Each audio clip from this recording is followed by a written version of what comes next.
Expand your vocabulary with our Core 2000 Words ebook. It's free and packed with essential expressions that you'll use on a daily basis.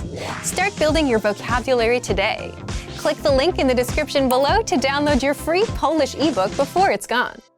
Hello everyone, welcome to Top Polish Words. Today we'll do 10 compliments you always want to hear.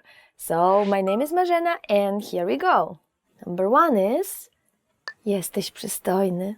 You are handsome. Jesteś przystojny.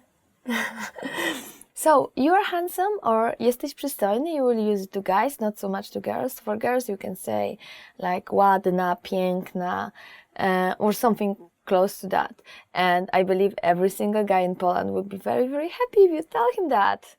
Jesteś niesamowitym przyjacielem. You are an awesome friend.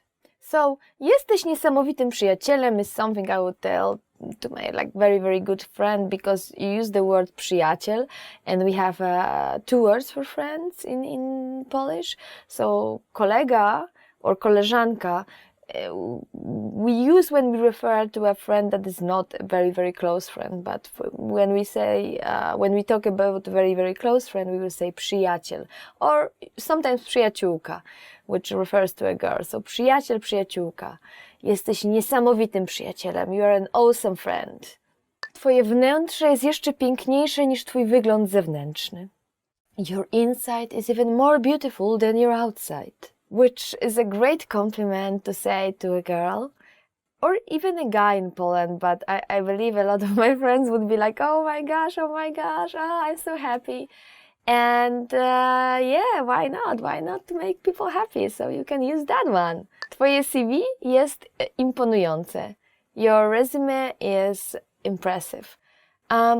Yeah, you can say that about somebody's CV if you feel like it's really good person. It's like they have this impressive resume and they're so good. But also you can use, instead of CV, you can use the Polish word życiorys. Życiorys. Which basically is the history of your life, which is CV as well. We use both. We use CV, we use życiorys. You can use one or the other. Both are okay. And what if somebody does a good job or great job? Well, in that case, you can say dobra robota.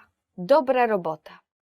You can use it to your friend, or you can use it at work to your coworker.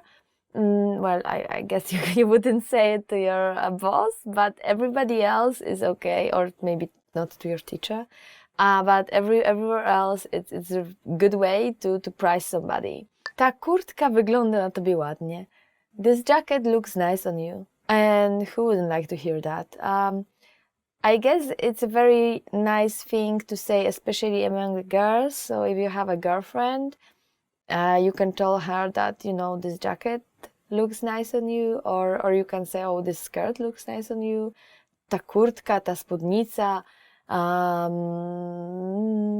te korale, which is like this necklace, or for example, ta czapka, which is like this hat. Wygląda na tobie ładnie. Looks nice on you. Wygląda na tobie ładnie. Looks nice on you. Twój uśmiech jest piękny. Your smile is beautiful. Which I guess a guy can say it to a girl. Definitely, probably more often than a girl would say that to a guy, and that's a very big compliment. I would feel like, oh my gosh, your smile is so beautiful, and I would be probably super red.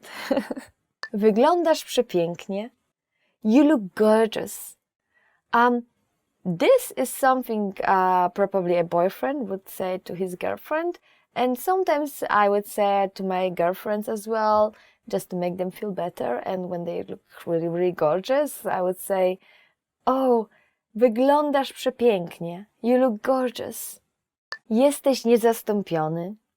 You are irreplaceable. Jesteś niezastąpiony. Something you will say to a guy, and to a girl you would just change it a little bit and you will say, jesteś niezastąpiona. Something you can use to your coworker, to your friend. even if you are a boss, you can use it to all your workers. Something that will make everybody feel better about themselves. So you can just simply say jesteś niezastąpiony or jesteś niezastąpiona. Woohoo! You know what? Zaskoczyłeś mnie pozytywnie. You surprised me positively, which is a good way to compliment on somebody's job. Well done. Or that somebody acted in a very, very good way or a very wise way. And you can say it to your friends, you can say it to your coworkers, basically almost everybody, unless this person is very, very much above you in a hierarchy. Maybe that's not a good idea, but everybody else is okay, fine, and people will be super happy to hear that. So that's all for today. Once again, my name is Marzena, and today we did 10 compliments you always want to hear. So what are the compliments you want to hear? Leave it in comments, and remember to like this video and subscribe to our channel, and visit polishpod101.com for more content like that. See ya! Nice. Oh, I hate it. I hate it, Mom. Okay, let's do it.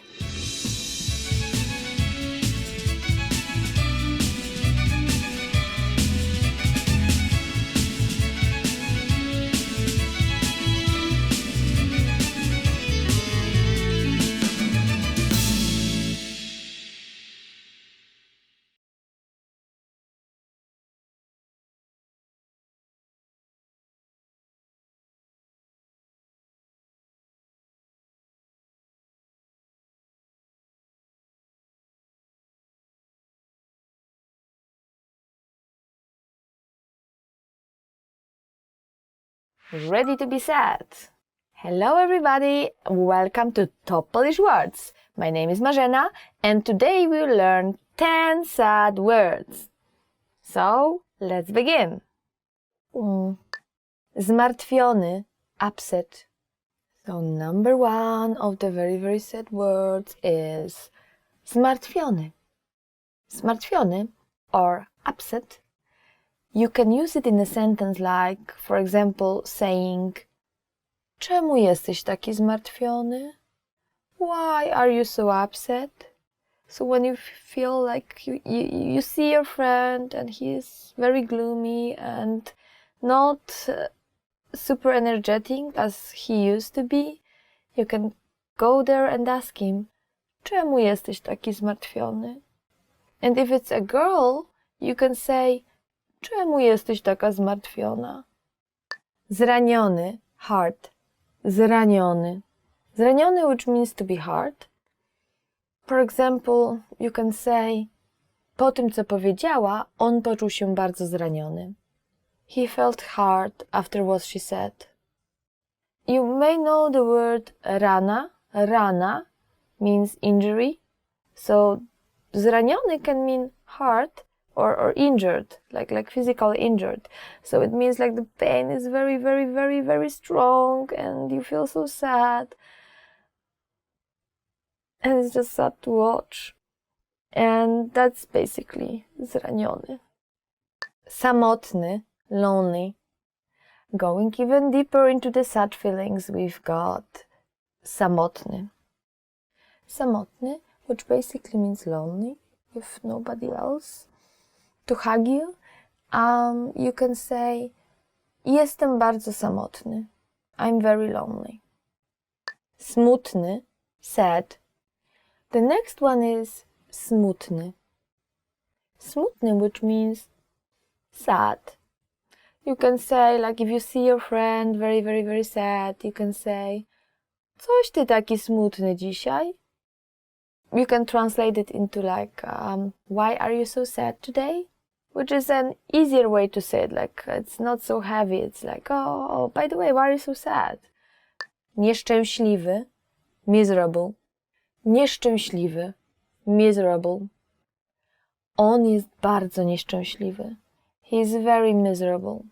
If you look at the word again, you will find some parts you probably know. So, you see the first part? Nie. Szczęśliwy. Szczęśliwy, maybe you remember it means happy. So nieszczęśliwy means unhappy or actually very miserable. Płakać, to cry. The next one is płakać. Płakać, which means to cry, and this is our first verb among all those adjectives. And when you see somebody crying, you can say nie płacz już. Don't cry anymore. Nie płacz już. Don't cry anymore. Rozczarowany, disappointed. The next one is actually a very interesting word. Rozczarowany, which means disappointed, and can be used like this. You can say, jestem trochę rozczarowany. I'm a little disappointed. For example, referring to something somebody did or something you got, it's actually smaller or less than you were expecting. And you say just, jestem trochę rozczarowany. But if you look at the word, you may notice czary, or czarować. Czarować is to do magic. And this is like unmagic something if you really want to like literally translate. So the magic is gone and you are just disappointed. Przygnębiony, depressed. The next one is very dark and it's przygnębiony. Przygnębiony means that you are depressed. You can use it in a sentence like this. Nie bądź taki przygnębiony. Do not be so depressed. It actually sounds better in Polish than the English translation. English translation sounds like, don't be depressed, just do your stuff. But in Polish it sounds more human-like. So like, cheer up, don't worry, be happy. Nie bądź taki przygnębiony. Załamany, heartbroken. Next one is załamany. Załamany means heartbroken. You can say, on był taki załamany. He was so heartbroken.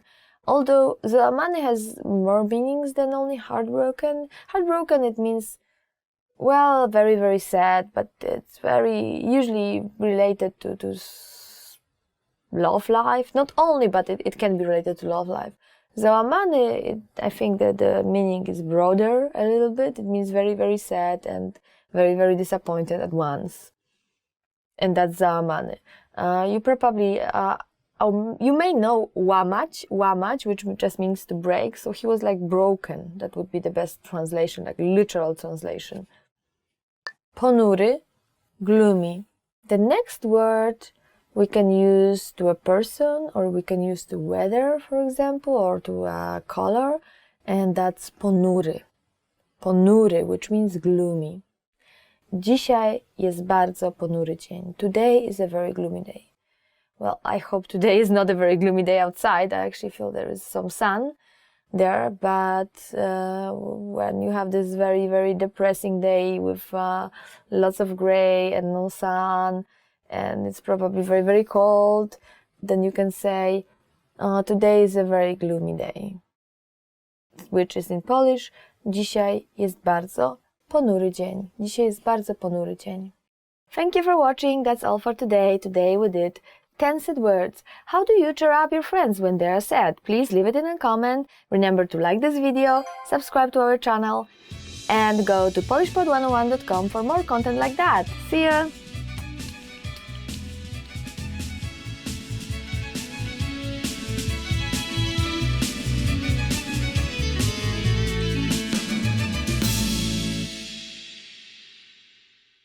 Hello everybody, welcome to Top Polish Words. My name is Marzena and today we will learn 10 phrases to amaze native speakers. So let's go!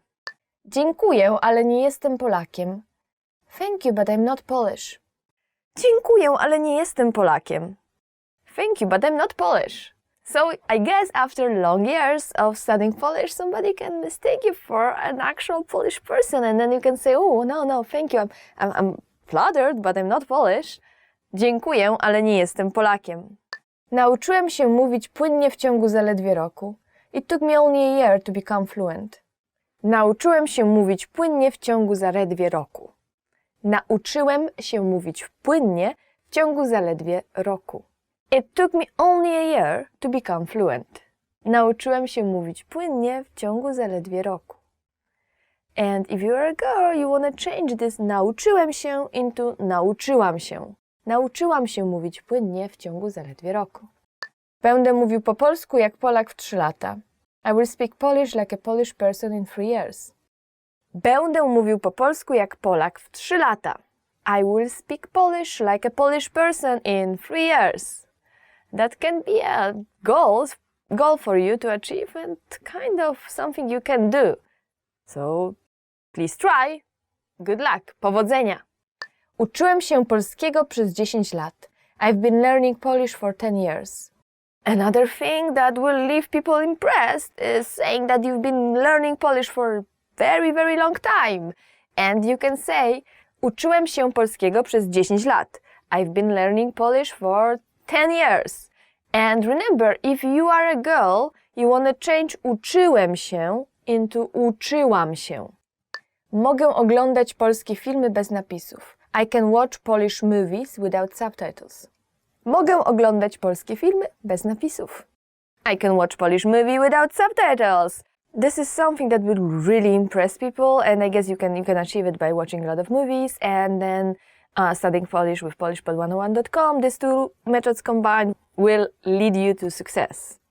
Potrafię zapamiętać około 50 nowych polskich słów dziennie. I can memorize around 50 new Polish words a day. Potrafię zapamiętać około 50 nowych polskich słów dziennie. I can memorize around 50 new Polish words a day. That's a kind of achievement, yet, think about it, it's not very difficult to do. So if you try to study with like flashcards from polishpod101.com, you can actually may be able to do it in a very, very short time, go to up to like 50 words, because words are very similar and there are the parts that you already know, and that kind of helps you memorize. So be sure to think about it whenever you're learning a new word. Polski jest fajny i prosty w nauce. Polish is fun and easy to learn. I guess a lot of native speakers think that Polish is very difficult, and it is, so you can amaze them by saying Polski jest fajny i prosty w nauce. Polski jest fajny i prosty w nauce. Polish is fun and easy to learn. Well, I would be amazed if somebody told me that, so please try it out on your Polish friends. Mówię nie tylko po polsku, ale jeszcze w kilku innych językach. Apart from knowing Polish, I can speak a few other languages as well. Another thing that many people find amazing is if you can speak not only Polish but other languages as well. So in that case you can say mówię nie tylko po polsku, ale jeszcze w kilku innych językach. Apart from knowing Polish, I can speak few other languages as well. That's definitely something to amaze your friends. Uczę się polskiego samodzielnie. I'm learning Polish all by myself. Uczę się polskiego samodzielnie. Uczę się polskiego samodzielnie. Which means I'm learning Polish by myself. I'm learning Polish by myself. Polish is a very difficult language to learn, so learning it by yourself is actually very difficult. It requires some time, it requires effort, yet if you can do it, that's really amazing. Go for it. Nie mam najmniejszych problemów z polską ortografią. I have no problems with Polish orthography. So what is the most difficult part in studying Polish? Well, somebody would say it's an aspect, but I guess there is another part that's very difficult, and it's orthography. And actually orthography is difficult not only to foreigners, it's very difficult to Polish people as well. And we got a lot of people, not even our president can spell some words, so please watch news for that one.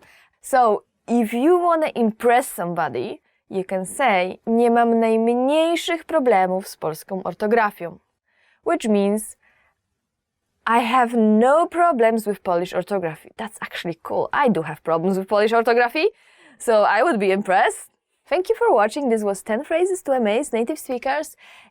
Did you try any of these? Which one works the best? Please let us know in the comments, and please remember to like this video. And for more words and for more lessons, please visit polishpod101.com. Thank you again and see you next time. Cześć!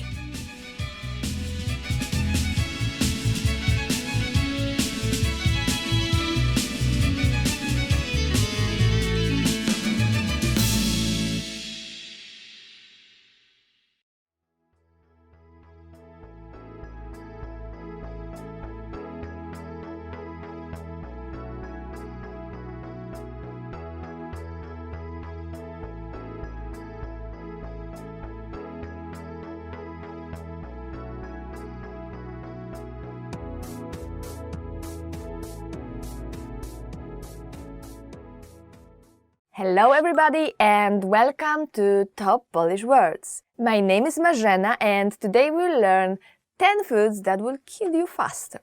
Okay, let's start. Boczek, bacon. Boczek. Boczek, it means bacon, and I guess it's a basic ingredient for a lot of people breakfast, yet maybe some people say it's not so healthy. I personally don't eat it, but I believe it's not so bad for your health. So if you are one of those people that really likes bacon and eggs for your breakfast, you can say na śniadanie jem jajka z boczkiem. For breakfast, I eat eggs and bacon. So bacon it's still very popular in Poland for breakfast, but I guess maybe even more, at least in my house, it was more popular for dinner, which we call supper in Polish.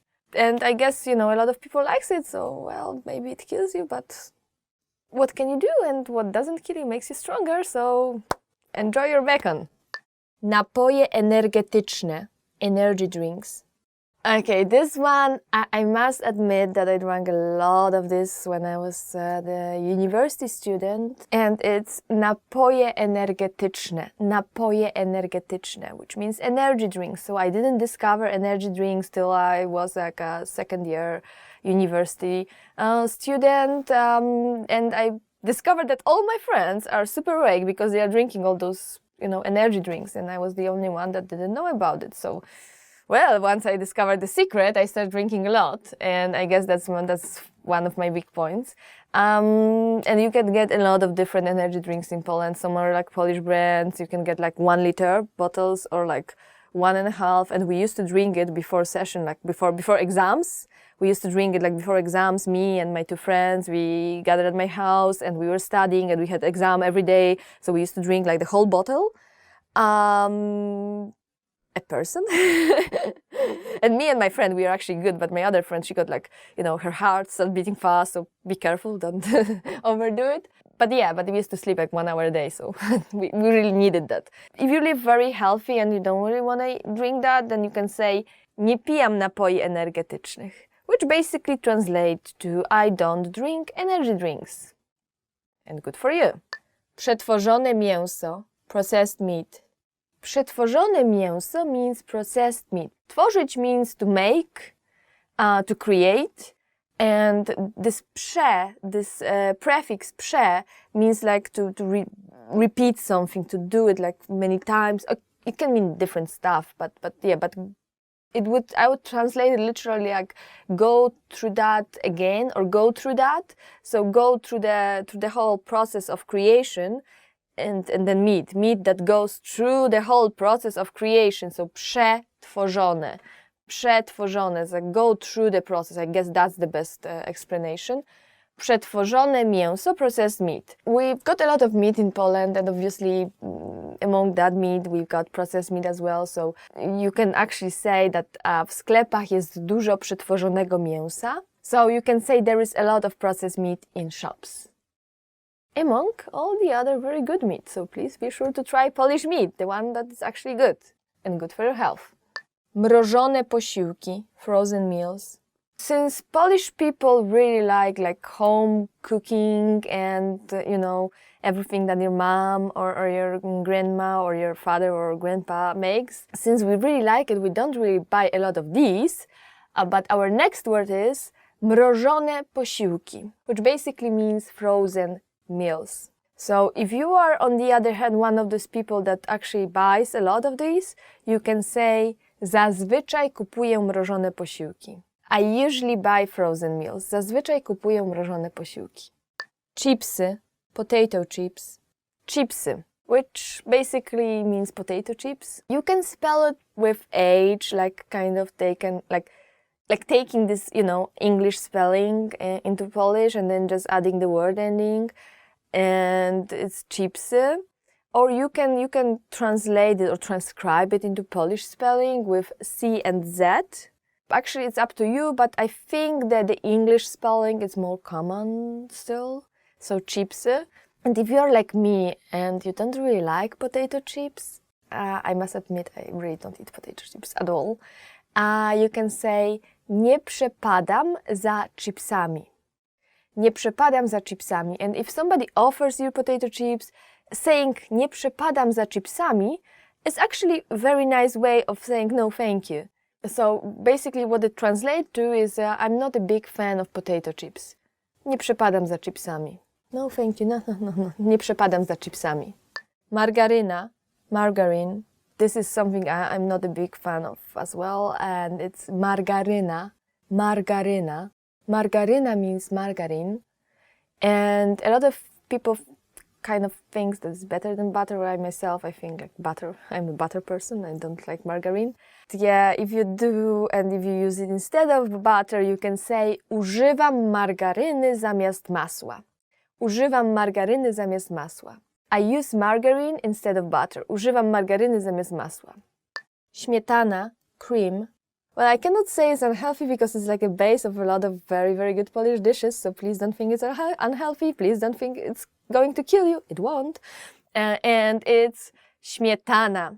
Śmietana means cream. And you use it to a lot of Polish dishes. I personally love this one called mizeria, where you put like cucumbers, and then you add śmietana, which is cream. So you put cucumbers, you add cream, you add salt, pepper, maybe a little bit of lemon on the top of it. Oh my gosh, it's wonderful. It's the best salad ever. And yeah, we call it a salad, which you can have with your dinner or your lunch. Please try it out. And if you are not sure if somebody, like if you're not sure if your friend likes śmietana or not, you can say, or you can ask him or her, lubisz śmietanę? Do you like cream? Makaron instant, instant noodles. Another thing that is supposed to be bad for your health, and I guess it is, it's makaron instant. And we've got a lot of food that is instant. Makaron, which is noodles, is one of those. Makaron instant means just instant noodles. And of course, it may be not too good for you. That doesn't mean that you don't want to eat it. So when your friend is going shopping and you want like one of those, cup noodles, you're just hungry and you don't want to cook, you can ask him or her, kup proszę makaron instant. Please buy instant noodles. Kup proszę makaron instant. Please buy instant noodles. Cukierek, candy. Cukierek, basically, when you look at this word, you can see this familiar part when you know how to say sugar in Polish. It's cukier, and then you see this cukierek. It's like, oh, this lovely little sugar piece of sugar, which is supposed to be very better for your health, and I guess it is. I'm personally not a big fan of that, but cukierek means a candy. And a lot of Poles, we like mint candies. So you can say lubię cukierki miętowe. I like mints. Lubię cukierki miętowe. I like mints. A lot of people in Poland do, especially older people. But not only, it's actually probably the most popular type of candies in Poland. Napój gazowany, soda. Next one is something I wouldn't touch myself. I was a big fan of those, but I'm not anymore. Quit that maybe 10 years ago, and that's napój gazowany. Napój gazowany, which means all types of soda. So napój gazowany is basically anything carbonated, and you can, for example, say nie powinno się pić napojów gazowanych. You should not drink sodas. Remember, nie powinno się pić napojów gazowanych. You should not drink sodas. That's it for today. Thank you for listening. Today we learned 10 foods that will kill you faster. Which one of these do you secretly like? Please tell us in comments, and remember to like this video, and for more words and more lessons, please go to polishpod101.com. That's all for today, and thank you again. See you next time. Cześć! Do zobaczenia!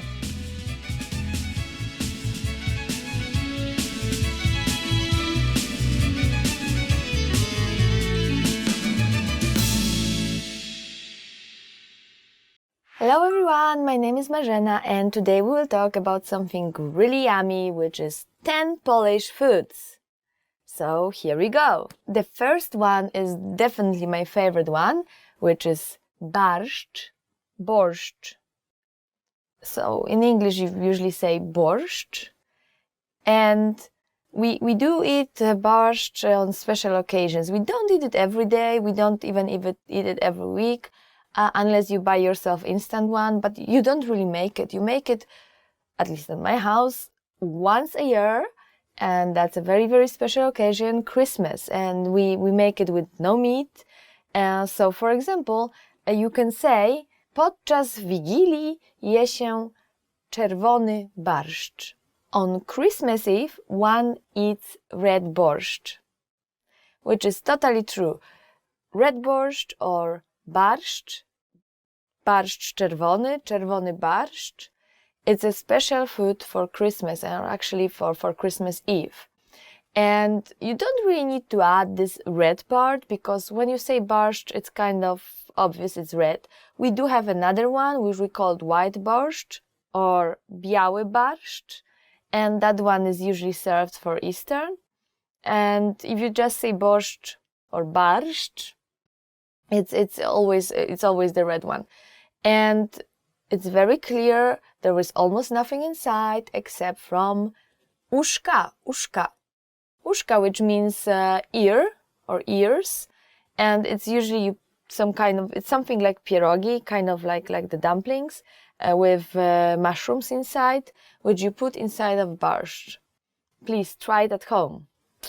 Very yummy. Another one is very time consuming, so not a lot of people actually make a proper one, but it's bigos, and in English you usually say bigos as well, which is basically like a stew made out of chopped cabbage and sauerkraut and meat. You put mushrooms inside, and you can put some other things like sausages and stuff.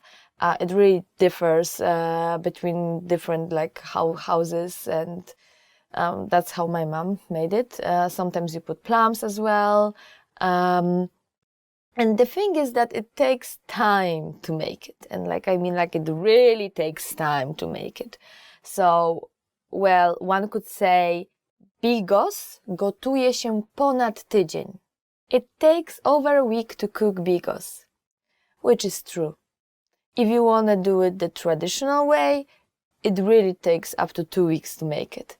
If you wanted to do it the fast way, some people put something to change the color so it changes faster, and then put some kind of spices to make it, to make the taste more similar, but it's not as good.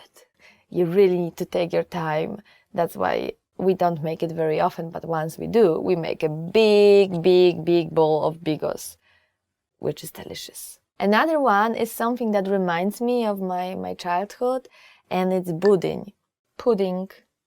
Budyń is a special kind of Polish pudding. So budyń, pudding, it's not exactly the same. So you can say, polski budyń jest specyficzny. Polski budyń jest specyficzny, which basically means Polish pudding is specific. Polish pudding is specific. And it is. In a way that it's, we usually eat it hot, sometimes cold, but we usually eat it hot. We very often make it ourselves at home. So it is different than other puddings I know. So it's more like a yogurt, but we usually serve it hot, and we have vanilla pudding or chocolate pudding, obviously. And there is raspberry pudding as well, or strawberry pudding. And some people put oatmeal into it, or put some kind of syrup, like vanilla syrup or a raspberry syrup on the top of it. And that's even more delicious. So please try it out. The next one is gołąbki. Gołąbki. Gołąbki do not have a translation into English per se. So we just say gołąbki, and gołąbki is like special rolled cabbage, inside of which we have minced meat, and we have rice also.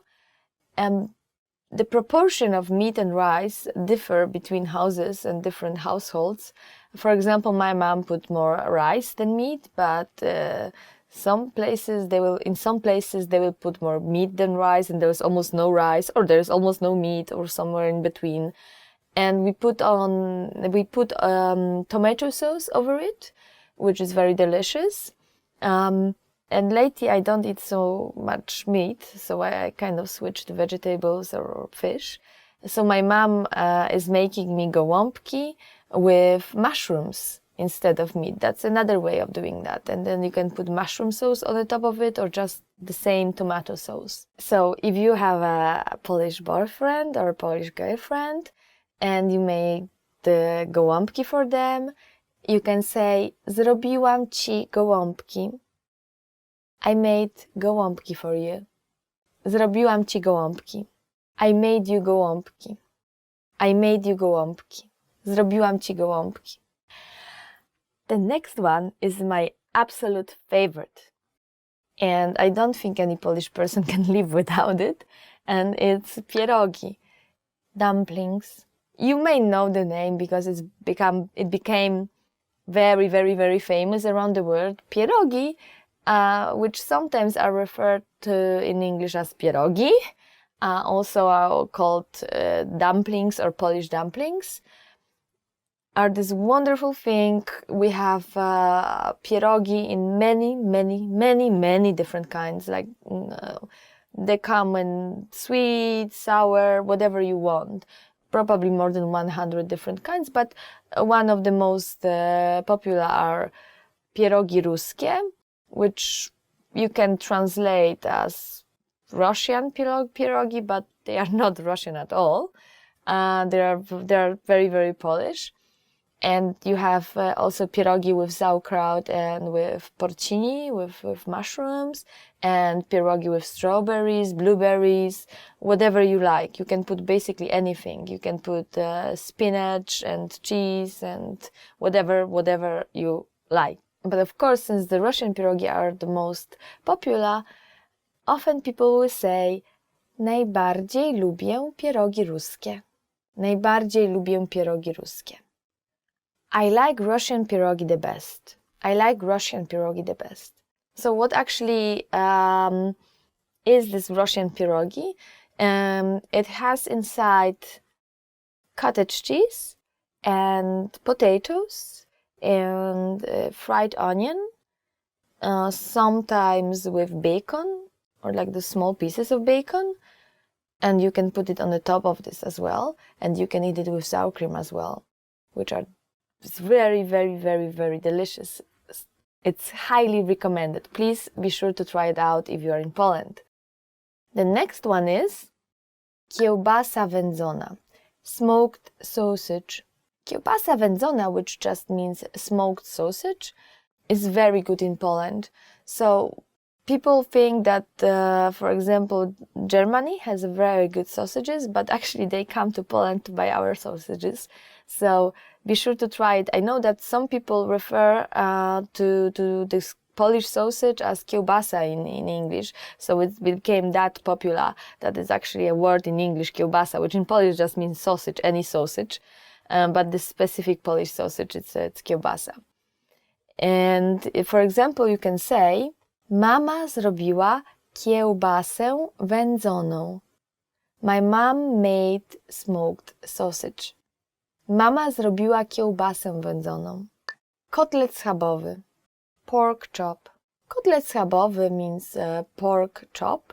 It's a very, very, very, very popular dish for Polish lunch, which in Polish we say dinner, not lunch, but it's actually lunch. For example, you can say na obiad zwykle jem kotlet schabowy z ziemniakami. So in English you would say, I usually have pork chop with potatoes for lunch.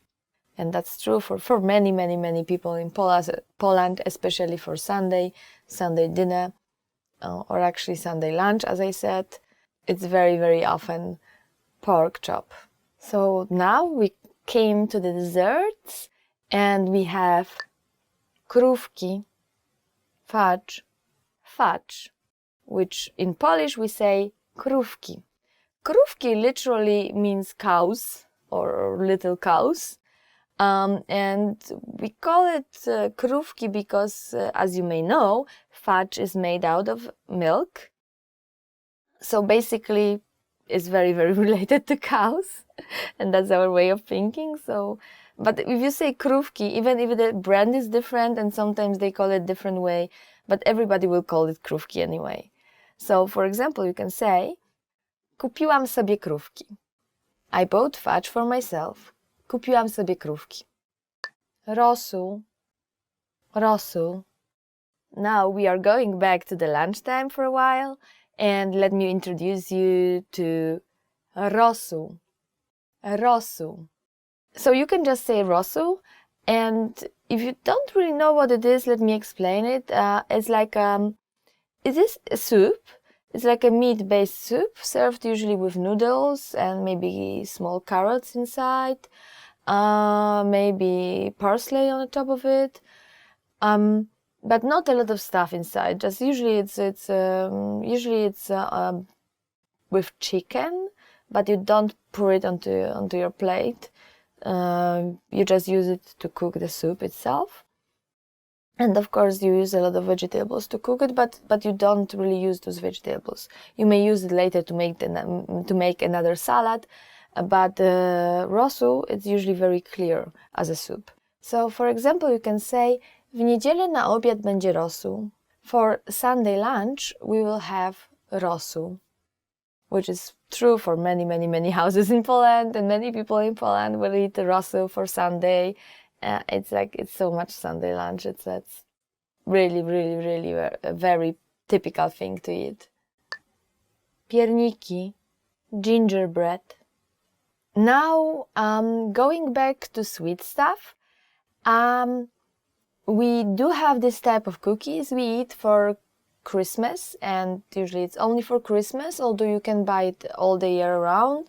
In a little bit different form, and some people will buy it like this, but they will make it only for Christmas. It's too much hassle to make it and too much time. And it's called pierniki, pierniki, which means gingerbread cookies. So, for example, you can say, mama zrobiła pierniki na święta. Mom made gingerbread cookies for Christmas. And the thing about gingerbread cookies, pierniki, is that once you made it, you can put it into a jar and then keep it there all the year round. Basically, you can eat it almost till like next Christmas. Doesn't matter. They are actually getting better and better and better over the time. And I remember when I was little, I loved pierniki, and my mom made it for Christmas, and then she hid it somewhere, so I don't eat everything. And I basically always almost did. But then there was always one of those jars hidden, and I found it around maybe summer, and they were wonderful, super delicious. Basically, they never get old. It's a highly recommended Polish experience, so be sure to try it out. That's all for today. Thank you for listening. Today we did 10 Polish foods. What is your favorite Polish food? Please leave it in a comment, and remember to like this video, subscribe to our channel, and visit polishpod101.com for more content like that. See you! You may need to say it again, sorry. No. This time Yeah, that's the problem. You ask me to say 6 different things in one brief. What is your favorite Polish stuff?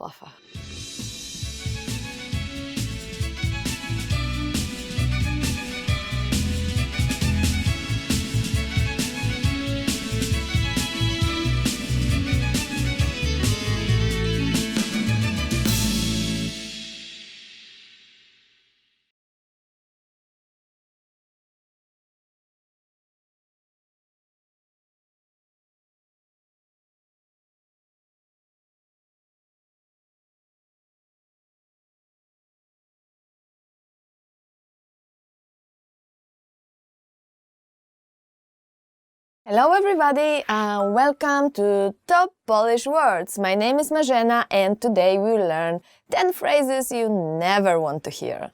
So let's start. Coś ostatnio przytyłaś. Have you gained weight recently? Coś ostatnio przytyłaś. That's definitely something I don't want to hear, and I guess any girl in Poland. It's still not so cruel you can say it in a more cruel way. This is still okay, and I guess you can say it to your friend, but I would be very, very cautious when using that, because some people can get offended. Masz siwy włos. You have a gray hair. Masz siwy włos, which means you have a gray hair. I wouldn't use it to anybody you don't know. I guess people can get offended by that, so only like use it with your closest friends, maybe with family. But be careful. Be sure to be careful when you use it, because you know it's not something nice you want to hear. A nie mówiłam? I told you so. A nie mówiłam? I told you so. Ooh, something I guess a lot of girls will say in Poland. A nie mówiłam? Actually, if you're a guy, you would say a nie mówiłem. Everybody likes, to be right. And I guess this is something you can hear pretty often. Jesteś zwolniony. You are fired. Jesteś zwolniony. You are fired. Jesteś zwolniony, yeah. I guess, people are very direct in Poland, so this is basically something you will hear, like as opposed to some other countries, maybe not America, but like some other countries when they were sugar-coated. I guess in Poland they will be very direct, like jesteś zwolniony, you are fired, bye-bye, see you again, never. To nie ty, to ja. It's not you, it's me. To nie ty, to ja. It's not you, it's me.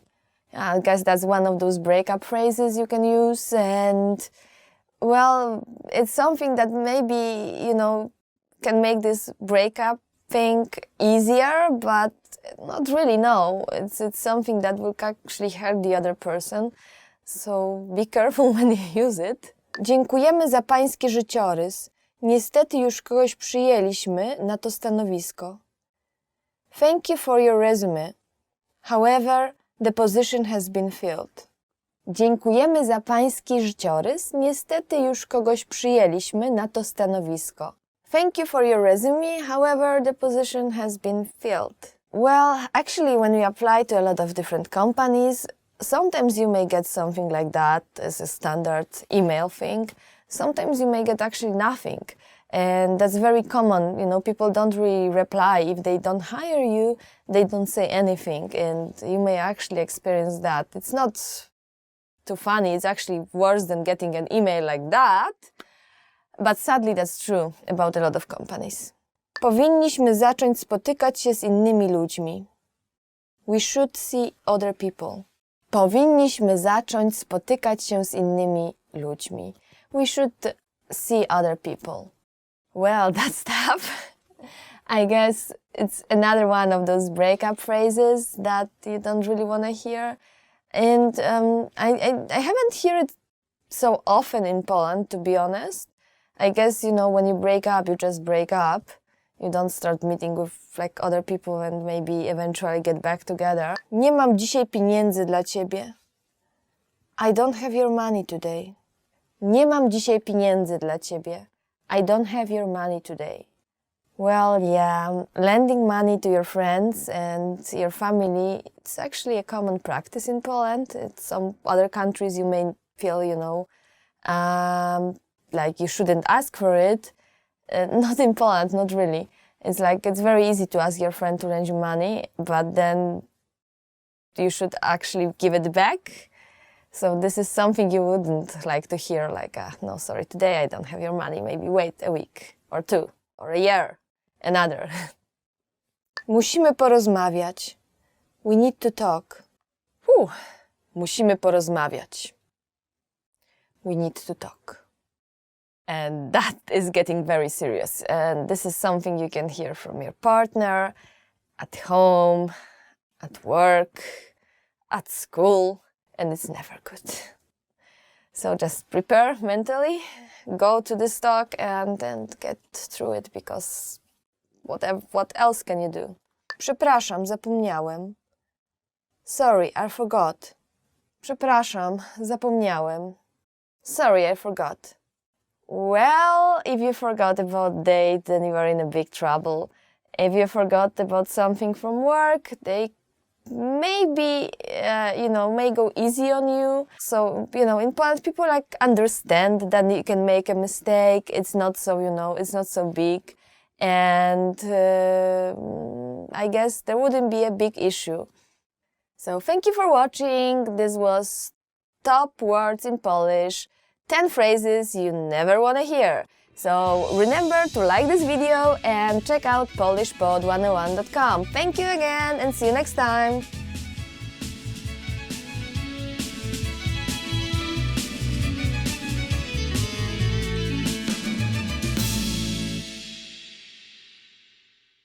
Hello everyone, my name is Marzena and today we will learn 10 ways to remember words. So here we go. Powtarzanie, repetition. Powtarzanie. Powtarzanie means repetition, so for example you can say powtarzanie jest najlepszą metodą na zapamiętywanie. Powtarzanie jest najlepszą metodą na zapamiętywanie. Repetition is the best way to memorize. And that's true, actually.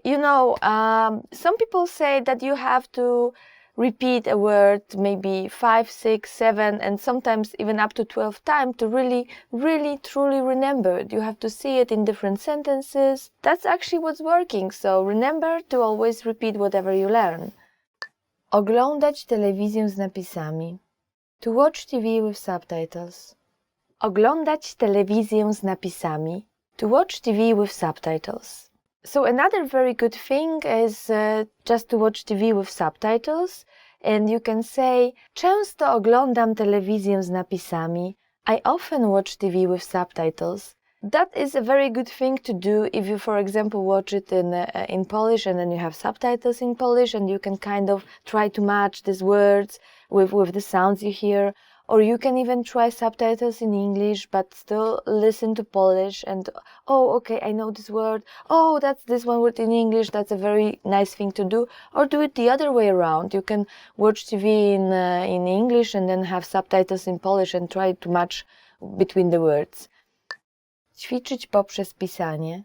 To practice by writing.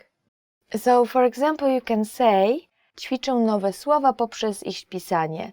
I'm practicing new words by writing it. Ćwiczyć poprzez pisanie, or in other words, practicing by writing, it's a very good way to memorize new words. As people say, it's your hand that will remember it. And that is true for languages with different alphabet, but that's actually true for Polish as well. Even native speakers, when they go to elementary school, they practice all those difficult spellings by writing it many, many times until we remember it, until we memorize it. Czytać na głos, to read out loud. Czytać na głos, to read out loud. So for example, you can say, wieczorami czytam na głos ulubione książki. I read my favorite books out loud in the evenings. That's another good way to practice new words, and not only new words, to practice grammar as well, of course, your reading skills. I remember when I was studying different foreign languages, and I did study a little bit when I was in high school, and then when I was at the university, all my teachers kept on reminding me to practice it and to practice to read out loud. So I did it before bed, before going to bed. I was reading out loud this short dialogues, and it really helped me. It helped me remember not only the words, but the sentence structure and also the sound, the riff of my language. Tworzyć powiązania pomiędzy słowami. To create associations between words. Tworzyć powiązania pomiędzy słowami. To create associations between words. That's another good way to do it and another good way to memorize something. So for example, you know the word dom. Dom, which means house, in case you didn't, but you probably know it, dom. And you hear this new word, which is domownik. You don't really know this one, but you kind of know this dom part. So if you connect it to the house, and there's nik, maybe you know pracownik with the same ending, nik, and pracownik is a worker, so a person. So there is house and a person, domownik. So it's a person living in a house. Any person living in a house is domownik. Zapamiętać poprzez słuchanie. To memorize by listening. Zapamiętać poprzez słuchanie. To memorize by listening. So, for example, you can say, najlepiej zapamiętuję poprzez słuchanie. I memorize the best by listening. For some people that's true. So some people are better with reading and some people are better with listening. And you need to try a lot of different stuff to find your thing, and don't really stick with one thing. Even if it's easier for you to maybe memorize by reading, try memorizing by listening as well, to learn the sound, to remember to memorize the pronunciation, and the other way around as well. Czytać proste teksty. To read simple texts. Czytać proste teksty. To read simple texts. So for example, you can say, czytam dużo prostych tekstów. I read a lot of simple texts. And that would be actually my recommendation to you whenever you study any language, Polish and any other language actually. It's very good to just read simple texts. Don't use your dictionary. Just choose very, very simple text. If you really cannot get it, if it's too difficult and you really have this urge to grab a dictionary and check this word and that word and many other words, then you are not really reading. So choose a very, very, very simple text that you actually know most of the words, like 95%, and try to go through it. And believe me, you will learn grammar that way, you will learn new vocabulary that way. That's the best way to learn new things without actually learning. Or actually without doing anything. That's a very good thing. Słuchać piosenek z tekstami. To listen songs with lyrics. Słuchać piosenek z tekstami. To listen songs with lyrics. For example, you can say, codziennie słucham piosenek z tekstami. I listen to songs with lyrics every day. And if you really like music, that may be a way of studying new words or remembering new sentences, phrases for you, because with the melody it just come into your head without trying to memorize it very, very hard. So be sure to try that one too. Rozmawiać z kolegami. To talk with friends. Rozmawiać z kolegami. To talk with friends. For example, you can say, używam nowych słów rozmawiając z kolegami. I use new words when talking with friends. And of course, that's the best thing you can do when you want to practice. So if you want to practice language and once you memorize something, it's very important to practice it. If you don't try to practice, if you don't try to use it, it's just a simple word. You may be memorized, but you cannot use it. You cannot do anything with it, and so it's useless. So why did you even spend this time trying to memorize it? So be sure to practice. Use the words you've learned. So don't be shy. And remember, even native speakers, when they were like 1 year old, they couldn't speak the language. So why are they so good right now? Because they were practicing for like 20 years, 30 years. So be sure to do that too. Grać w gry. To play games. Grać w gry. So to play games. And you can say, gram w gry po polsku. I play games in Polish. So some people don't like study with books, and that's okay. Some people don't like reading too much. That's okay too. But if you don't do anything, that's, a problem, because you are not learning the language. And if you are really, really motivated and you want to learn the language, but you don't really like to read, you don't like to talk too much, then you can try something simpler or maybe more fun, like playing games. And there's a lot of very, very famous Polish video games or games in Polish, like you can try The Witcher, for example. And if you already passed it, you can try it again and just do it in Polish, in the language of the game, and just have fun. Okay, that's all for today. And today we studied 10 ways to remember words. If you want more content like that, go to polishpod101.com, and remember to like this video and subscribe to our channel. Thank you again, and see you next time!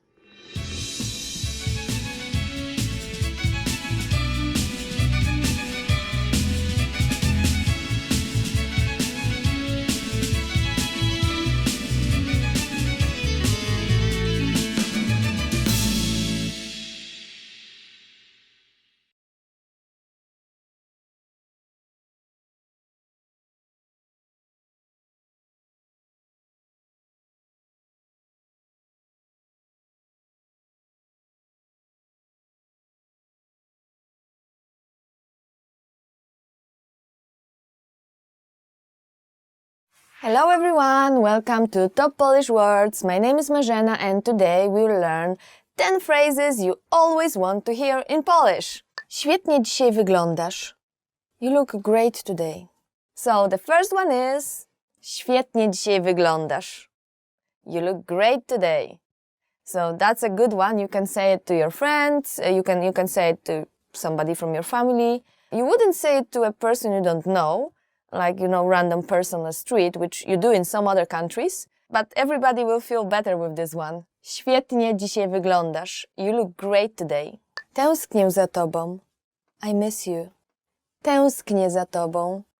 Tęsknię za tobą means I miss you. So this is something you would say to a person close to you, to somebody from your family. Well, somebody, you don't have to address as a sir, a ma'am. You can write it to a person you love, for example, or to your mom, to your dad. Wykonałeś świetną robotę. You did a great job. Wykonałeś świetną robotę. You did a great job. This is a phrase, I guess, that you will hear at a company. Maybe your boss will tell you that, or your supervisor, or maybe your teacher even. But somebody you know who is above you and he will prize you for whatever you've done. Dostaniesz premię na koniec miesiąca. There will be a bonus at the end of the month. Dostaniesz premię na koniec miesiąca. There will be a bonus at the end of the month. Well, I guess bonuses in Poland right now are quite common. It wasn't like this 20 years ago. But right now in a lot of companies, they want to make people they want to, people to work better. They want people to try. So there is this system of bonuses in most of the companies in Poland right now. So you may actually hear this one if you work well. Dobrze gotujesz. You're an excellent cook. Dobrze gotujesz. Dobrze gotujesz means you are an excellent cook. And this is very important in Poland especially. We do love food and we do love, our homemade food. So whenever you want to marry into Polish family, be sure to be a good cook. And we do cook a lot. We do cook a lot in Poland. We don't really go out, eating out. So phrase like, dobrze gotujesz, it's a compliment and a very, very good one. Odpocznij sobie, dzisiaj ja posprzątam. Take a break, I will do the cleaning today. Odpocznij sobie, dzisiaj ja posprzątam. Take a break, I will do the cleaning today. That's something I would love to hear. We do, there is this whole schedule to Polish week, and because a lot of people still go to church on Sunday, and they don't work on Sunday, we usually do our cleaning on Saturday. It's like, I guess in a lot of other families, both the wife and the husband, they both, engage in the cleaning process, and they both try to, clean the house. And then on Sunday, they both usually rest and start work from Monday to Friday. Wygrałeś, and you win. Wygrałeś, and you win. We've got this very popular lottery in Poland. It's called Totolotek. And you can buy it almost everywhere. There's the small kiosks where they sell it. And I guess a lot of people try to, try their luck. And I guess, I would be super happy if I won 1 million zloty, which I never did. I guess the most I won was 200 zloty, which is still $50, $60 maybe. Pretty good. Miałeś rację. You were right. Miałeś rację. You were right. It's difficult to say that somebody else was right. And I guess, girls in Poland would admit it, oh, you were right. But guys are so proud, and I don't think they will do that. I don't think guys say that a lot. Przyniosłem ci coś specjalnego. I brought you something special. Przyniosłem ci coś specjalnego. I brought you something special. And this something special can be a piece of cake, wonderful Polish sernik, cheesecake, or a flower or two. Budżet jest nieograniczony. The budget is unlimited. Okay, so the next one is Budżet jest nieograniczony, which basically means the budget is unlimited.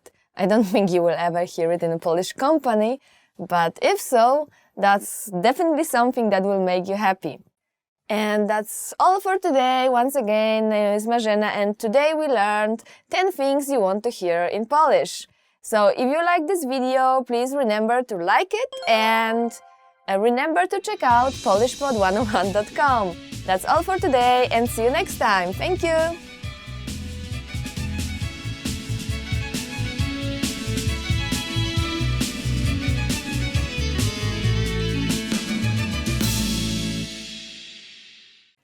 Hello everyone, my name is Marzena. Welcome to Top Polish Words. Today we'll study 10 reasons to learn language. So here we go.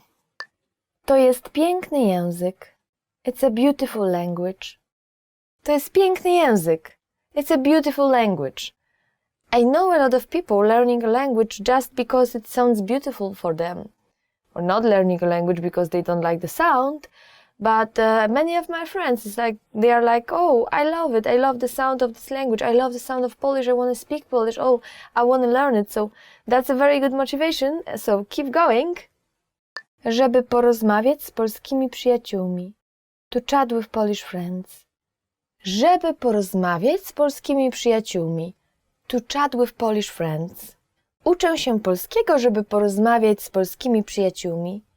I study Polish to chat with my Polish friends.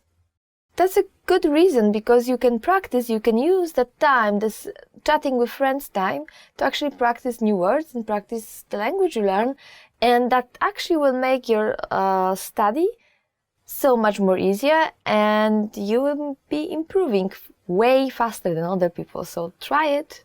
Żeby tłumaczyć. To do translations. Żeby tłumaczyć. To do translations. Studiowałem polonistykę, żeby tłumaczyć książki. I studied Polish studies to translate books.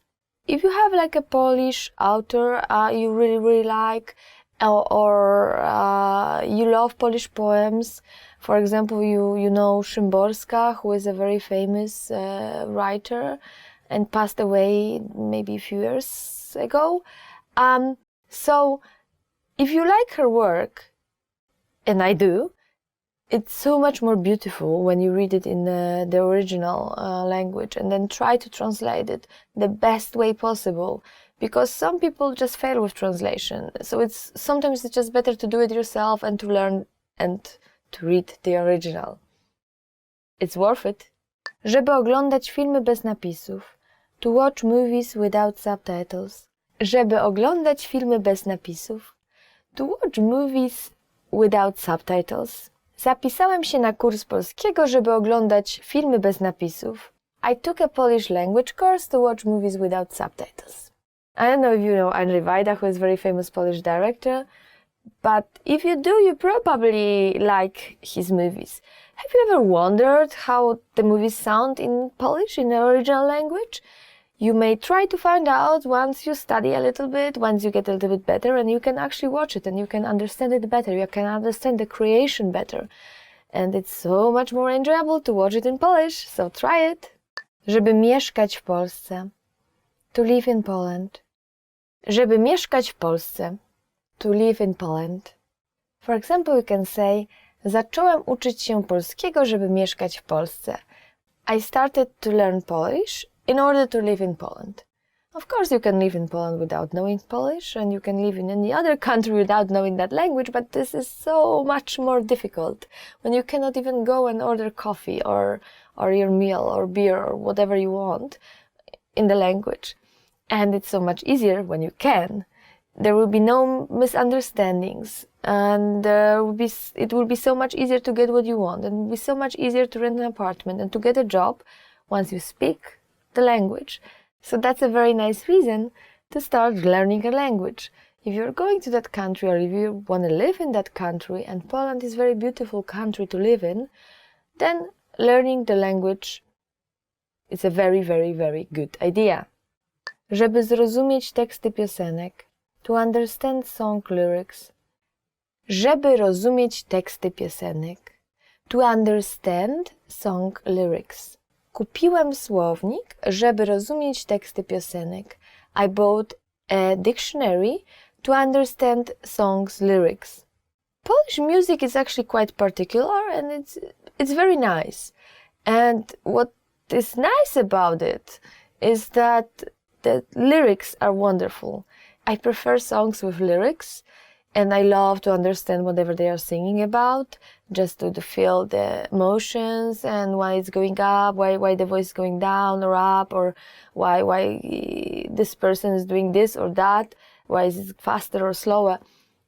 The lyrics are the key to the song and the song's heart, so it's so much better when you can listen to it and understand it. And that's a very nice reason to start learning a language. Why not? Żeby poznawać nowych kolegów. To make new friends. Żeby poznać nowych kolegów. To make new friends. Pojechałem do Polski, żeby poznać nowych kolegów. I went to Poland to make new friends. Polish people are very open, and compared with other countries, it's easier to make new friends, and it's even more easier if you speak the language. So that's another good reason to start learning it. Żeby móc rozmawiać po polsku z krewnymi przez telefon. To be able to speak with Polish relatives on the phone. Żeby móc rozmawiać po polsku z krewnymi przez telefon. To be able to speak with Polish relatives on the phone. For example, you can say, przykładałem się do nauki polskiego, żeby móc rozmawiać z krewnymi przez telefon. I tried hard to learn Polish to be able to speak with Polish relatives on the phone. We kind of love traveling, going to different countries, and there is a lot of Poles living in US, there is a lot of Poles living in Australia, and all around the world. And sometimes when it's like second, third, fifth generation, people tend to forget the language, but they still have families in Poland and they still want to communicate with them, and it's easier to communicate with them in their native language. So if you have those Polish roots, that's another good idea to start studying Polish, to go back to your roots and to learn the language of your ancestors and be able to talk with your relatives in their own native language. Żeby robić interesy z polskimi firmami. To do business with Polish companies. Żeby robić interesy z polskimi firmami. To do business with Polish companies. Uczę się polskiego przez internet, żeby robić interesy z polskimi firmami. I am learning Polish through the internet to do business with Polish companies. I am learning Polish on the internet to do business with Polish companies. If you're looking for a new business partner, then why not amaze them with like even a little bit of knowledge of Polish, you know? If you even try to say cześć, or well, to your business partner more like dzień dobry or dziękuję, like very, very simple words. This can make the whole relationship so much easier and going so much better. So try that. Żeby skończyć szkołę w Polsce. To graduate from school in Poland. Żeby skończyć szkołę w Polsce. To graduate from school in Poland. Przyjechałem tutaj, żeby skończyć szkołę w Polsce. I came here to finish school in Poland. Schools in Poland are actually very good. I would say our universities are very, very high level. It's not expensive. It's actually free for people who live in Poland, for Polish people. It's not, I think, free if you go if you come from abroad, but it's pretty cheap. And if you compare the standard of education to the price you pay, it's actually very high standard for relatively low price. So it may be a good idea to try and start studying a little bit Polish, maybe start go to Poland and maybe start doing some courses in English and then switch into courses in Polish. It may be lots of fun for you and a good experience and good education as well. So that's all for today. Thank you for watching. Today we did 10 reasons for learning a language. What are your reasons for learning a language? Please leave it in comments and remember to like this video and please subscribe to our channel and visit polishpod101.com for more content like that. See you!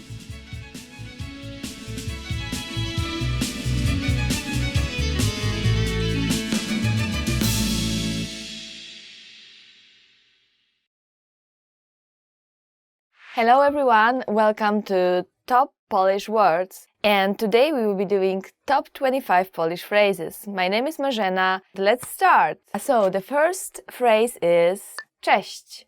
Cześć means hello in Polish. So when you meet your friend, you can say cześć, which would be like saying hello. But then again, you can use cześć to say bye as well. For example, when you meet your friend, you can say cześć, and then when you have to go back home, you can say cześć again. So this one is pretty useful. So our next phrase is dzień dobry.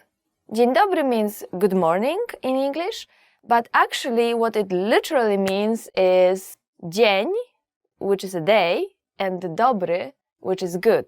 So actually what you are saying, it's good day. That's why we can use it through the whole day, not only in the morning. You can say it in the evening as well, or in the afternoon. You can say it to your friends or to your family and to a person you don't know as well. So feel free to use it anytime you want. And our next phrase is dobry wieczór. Dobry wieczór means good evening, literally means good evening. For example, through the whole day you would say dzień dobry, but at the end of the day you would say dobry wieczór. Now, actually, a lot of people, it's very difficult to know when can you start saying that, when can you start saying dobry wieczór instead of dzień dobry. So a lot of people I know starts with like dzień dobry, they want to say dzień dobry, but they notice it's already evening and they say like dzień dobry wieczór, which is the funny way of saying that. You can try it if you want. Dobranoc. Dobranoc means good night. So you would usually use it before going to bed, when you want to say bye to your family or to your friends and just you are sleepy, you will just say dobranoc. Dobranoc, it's one word, but it actually came from two different words. So like dobra, which means good, and noc, night. So it literally means good night, but it's one word right now. The next phrase is jak się nazywasz? Jak się nazywasz? Which means what is your name? If you meet a new person, you can use it, but remember that this phrase will be better to use with people of the same age or people younger, because it literally means what is your name, not what is your name, sir, or what is your name, ma'am. That's why it's not too good to use for like older people. It's better to use it for your friends, for people the same age, or for younger people, for children as well. So once again, jak się nazywasz? And the next one is nazywam się. So obviously if you ask jak się nazywasz, what is your name, you have to answer that, and that's nazywam się, which means my name is. For example, nazywam się Marzena. So the next phrase is miło mi ciebie poznać. Miło mi ciebie poznać, which means it's nice to meet you. So obviously when you meet a new person, you ask jak się nazywasz, and you answer nazywam się, like nazywam się Marzena, and then at the end you usually say like it's nice to meet you, and that would be miło mi ciebie poznać. So the next phrase is jak się masz? Jak się masz? Which means how are you? Now, the funny thing is that we don't really ask that a lot in Poland. I mean, we do, but not as often as you do it in English. So when you ask somebody jak się masz, how are you? Be careful, because this person can actually give you the real answer. The next phrase for today is dobrze, dziękuję. A ty? I'm fine, thanks. And you? Dobrze, dziękuję. A ty? I'm fine, thanks. And you? As I told you before, this may not be the answer that you will get. Some people will say so, but some people will just start talking about their problems, about their life, and instead of just getting I'm fine, thank you, and you will get the whole life story of this person and all the problems and everything related. So be careful when you ask this one. It's usually good to ask your friends, people you are closer to, with whom you really want to talk a lot, and then you will get an answer, longer answer. But of course, if you are asked and you don't want to talk about your life, you can just say dobrze, dziękuję, a ty? Proszę. Please. Proszę. Proszę means please in English, and you can use it, for example, when you give somebody something. So like, proszę. Or when you ask somebody to do something, like, proszę, proszę, zrób to dla mnie. Please, please, please do it for me. So going to the next phrase, dziękuję. Dziękuję means thank you in Polish. Well, you can use it to basically anybody you want. When somebody passes you something, you can say, and saying proszę, you can say dziękuję. When somebody invites you inside, saying proszę, proszę, you can say dziękuję as well. When somebody offers you tea or coffee, you can say dziękuję. If you don't want it though, you can say nie dziękuję, which means no, thank you. Nie ma za co. Nie ma za co means you are welcome, but what it actually literally means is there is nothing to be thankful for. So we usually say dziękuję, and the other person would say nie ma za co. The next phrase we have here is tak. Tak means just yes. Whenever you want to say yes, and it's basically the same as in English. So, for example, when you want to use tak, if somebody asks you, do you want a tea or do you want something to drink? And you can say tak. Or you can say, actually adding please, tak, proszę. And when this person passes it to you, you can add dziękuję. The next phrase is nie. Nie means no. For example, if somebody offers you something to drink, if you want it, you can say yes, please, which would be tak, proszę, or tak, poproszę. But if you don't want it, you can say nie, or you can say nie, dziękuję, adding thanks to that. So, do you want something to drink? Nie, dziękuję. And next phrase is dobrze. Dobrze means okay. So, for example, when your friends asks you to go somewhere, or like, do you want to go grab something to eat together? And you can say tak, or you can say dobrze, let's go. Yeah, sure, okay, let's go. Or if they ask you if you want to go together for a trip, you can say yeah, sure, dobrze. Yeah, I want to go. The next phrase is przepraszam. Przepraszam has many different meanings. So it can mean excuse me, but it also can mean I'm sorry. So you would see a lot of Polish people mixing excuse me and I'm sorry in English, because it's actually one word in Polish. So for example, when you stepped on somebody's leg, you can say przepraszam. When you did something wrong, you can say przepraszam. When you want to pass through like crowd of people, you can say przepraszam, przepraszam, and find your way out. If you did something wrong, you can say przepraszam as well. So it's actually a pretty useful one. So it means excuse me, but it means I'm sorry in the same time. Przepraszam. Przepraszam means I'm sorry. Actually, the next phrase is która jest godzina? Która jest godzina means what time is it? If you want to ask somebody, excuse me, what time is it now? You can say przepraszam, która jest godzina? So let's go to the next one. Another very useful phrase. Gdzie jest toaleta? Gdzie jest toaleta? Which means where's the toilet? So gdzie means actually where. Jest means be or to be, and toaleta is toilet. So gdzie jest toaleta means where is the toilet. So if you are in a shopping mall or in a restaurant and you want to ask, excuse me, where is the toilet, you will say, przepraszam, gdzie jest toaleta? The next phrase is poczekaj chwilkę. Poczekaj means to wait, and chwilkę means a moment, and together it means wait a moment, please. When you see your friend going somewhere, but you still want to talk to him or her, and you can just, call them and then say, poczekaj chwilkę. Ile to kosztuje? Ile to kosztuje means how much is this? When you go to a shop, you will say, przepraszam, ile to kosztuje? So, excuse me, how much is this? Przepraszam, ile to kosztuje? Czy mogę prosić o rachunek? Czy mogę prosić o rachunek? Can I get the check, please?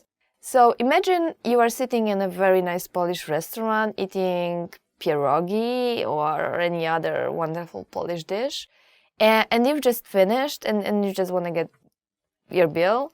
So you would just call the waiter saying przepraszam, and then you will add czy mogę prosić o rachunek? And the next one for today is pomocy.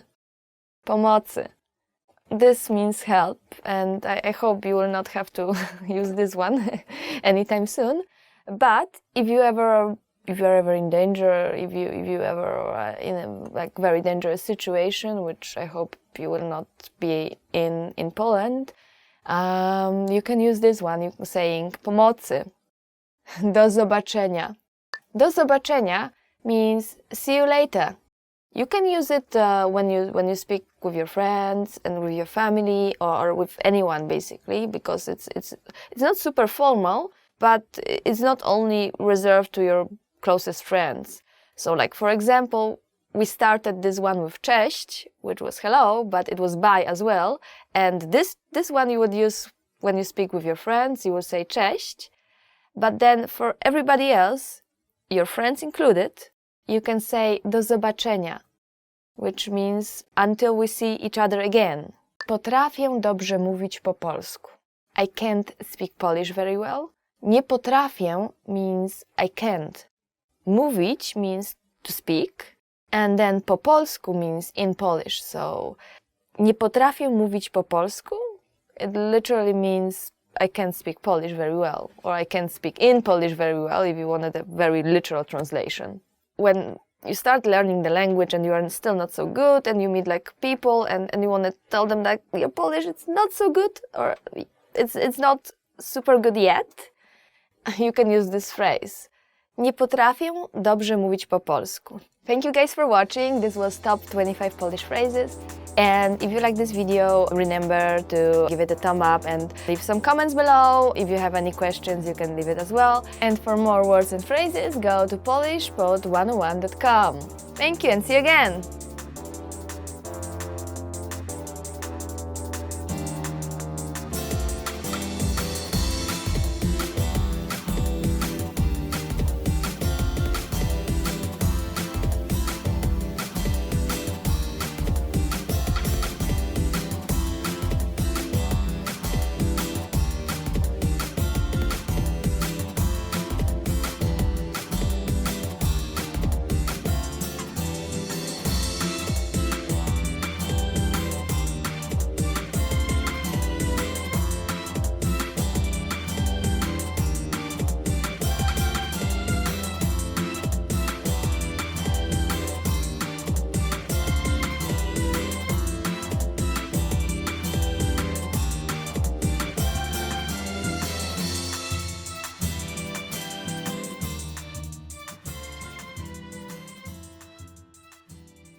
Hello everyone and welcome to Polish Top Words. So today we will learn top 25 Polish verbs. Być. To be. Być. Być actually means to be. So yeah, you can say like być albo nie być, which just means to be or not to be. And of course, in Polish, all those verbs will be changing, depends on the person. So for example, if I want to say I'm happy, I would just say jestem szczęśliwa. Lubić. To like. Lubić. Lubić means just to like something. So whenever you're asking somebody, what do you like? Or you want to say, I like this. You would use this verb. Of course, change it depending on the person. For example, you can say, lubisz lody? Do you like ice cream? Robić. To do. Robić. Robić means to do. So you can say, what are you doing today? Co dzisiaj robisz? Mówić. to say, mówić. So when you translate it to English, it just means to say. You can get angry at somebody. Nie mów takich rzeczy, which means don't say such things. Wyjaśnić, to explain. Wyjaśnić. Wyjaśnić means to explain. When you're angry at somebody or you don't understand something or you want to ask for help and you want to say, can you explain this? You can use this one and you can say, możesz to wyjaśnić? Can you explain this? And depends on your tone, it can be asking for a favor. Możesz to wyjaśnić? Or it can be getting really angry at somebody and just willing them to, explain why they did it and say, możesz to wyjaśnić? Słyszeć, to hear. Słyszeć. Słyszeć means to hear in English. And for example, you can say, słyszałam, że tu mają dobre pierogi. I've heard they have good dumplings here. So if you're a girl, you would say słyszałam, I've heard. If you're a guy, you would say słyszałem. So słyszałam, słyszałem. It will change a little bit depending on the gender. You can basically take this sentence and put something different at the end and use it as a kind of set phrase. Słyszałem, że, słyszałam, że. Iść, to go. Iść. Iść means to go. So when you want to ask your friend, where are you going? You can say, gdzie idziesz? Wiedzieć, to know. Wiedzieć. Wiedzieć is translated to English as to know, and it is a little bit tricky verb because people often confuse it with another verb, znać, and both actually are translated as to know into English. So, for example, you can say, nic nie wiem. I do not know anything. Nic nie wiem. I do not know anything. Widzieć, to see. Widzieć. Widzieć means to see. So if you saw like something very weird on the sky, like something that looks like a plane and it's not, and you are not sure if you are actually seeing it or not, you can ask your friend if he or she is seeing it too, saying, widzisz to? You see this? Przyjść, to come. Przyjść, to come. For example, you are at the party and you want to know who is coming. So you ask your friend who is the organizer. Kto przyjdzie na przyjęcie? Who is coming to the party? Myśleć, to think. Myśleć. This one is pretty important since it means to think. When you go shopping with your best friend and you are trying on different clothes and then, you see her in a very, very nice dress, you can say, myślę, że ci to pasuje. I think it suits you. Patrzeć, to look. Patrzeć, which means to look. So, for example, you can say when you saw something weird and you want to show it to your friend or something interesting, popatrz tam. Look there. Chcieć, to want. Chcieć, which means to want. If you have everything you ever wanted and you don't want anything anymore, you can say, niczego więcej nie chcę, which will literally mean, I do not want anything more. Dać, to give. Dać. Dać means to give. So when you go out and you meet this nice guy or a cute girl and you want to ask them for their email address, you'd ask them using dać. Dasz mi swój email? Will you give me your email address? Używać, to use. Używać. Używać means to use. When you see this thing that you've never used before and you want to say, okay, can you help me because I've never used it, you can say, nigdy tego nie używałem, means I've never used it before. Or nigdy tego nie używałam. If you are a guy, you would say używałem. If you're a girl, you would say używałam. Znaleźć, to find. Znaleźć. Znaleźć means to find. Imagine your friend brought you a nice dress and which you are going to wear at a party, but you don't really like it. It doesn't sit you well and you want to ask her to find you something better. So you can say, może uda się znaleźć coś lepszego, which means maybe we can find something better. Wychodzić, to go out. Wychodzić.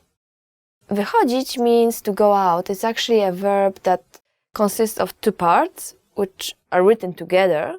So wy means like outside, and chodzić means like to walk. So wychodzić means to walk outside, which is just go out.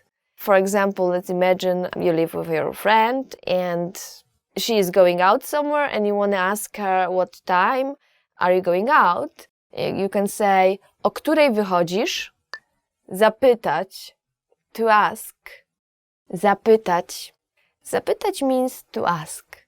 Sometimes when you want to ask for something which is very difficult to ask for, and, you know, just to be nice, you want to say like, can I ask you something? In Polish you can say, czy mogę cię o coś zapytać? Or you can even ask, excuse me, can I ask you something? Przepraszam, czy mogę cię o coś zapytać? Pracować, to work. Pracować. Pracować is an interesting word. It actually means to work. So you can use it when you want to say, I have never worked in such a company. Nigdy nie pracowałam w takiej firmie.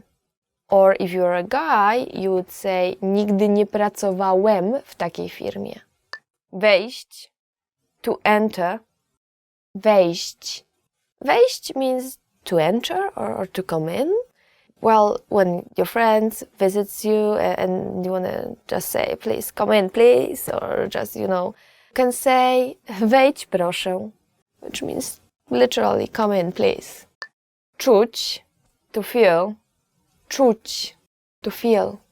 This one can be pretty useful if you want to say that you don't feel well today and you want to skip work or skip your classes or just cancel some appointment. You can say, źle się dzisiaj czuję, which means I'm feeling bad today.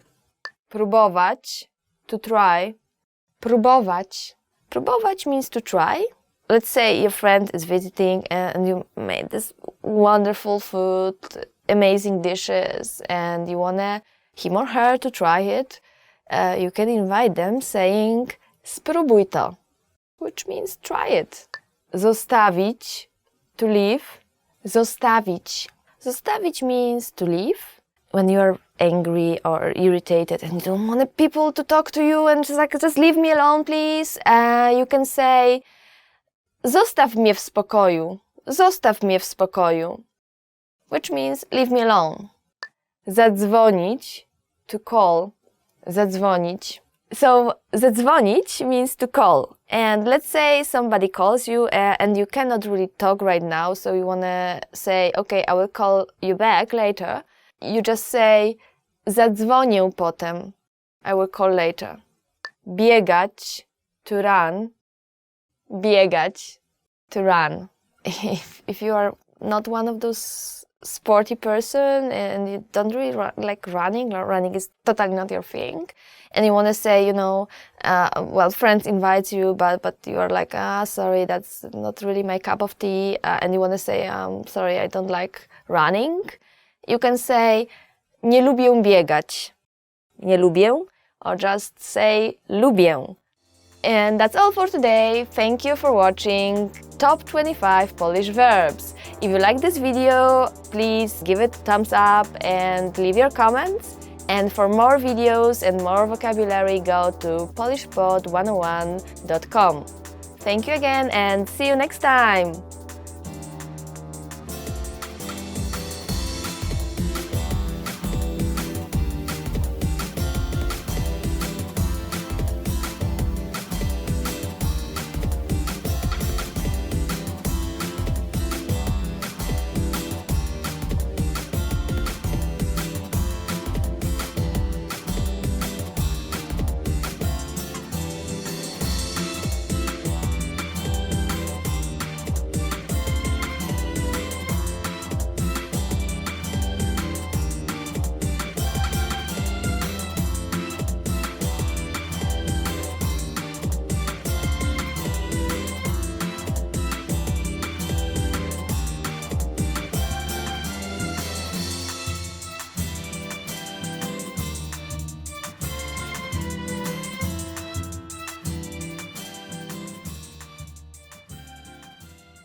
Hello everyone and welcome to Polish Top Words series. My name is Marzena and today we will learn 15 favorite words chosen by fans.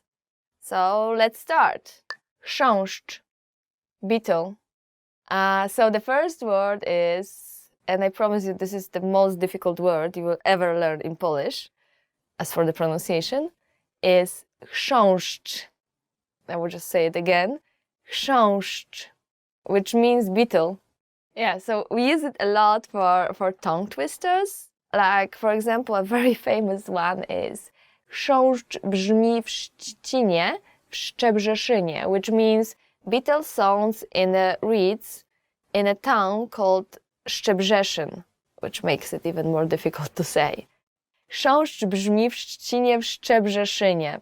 Ah, yeah, that was correct. Córka, daughter. Córka. Córka means daughter.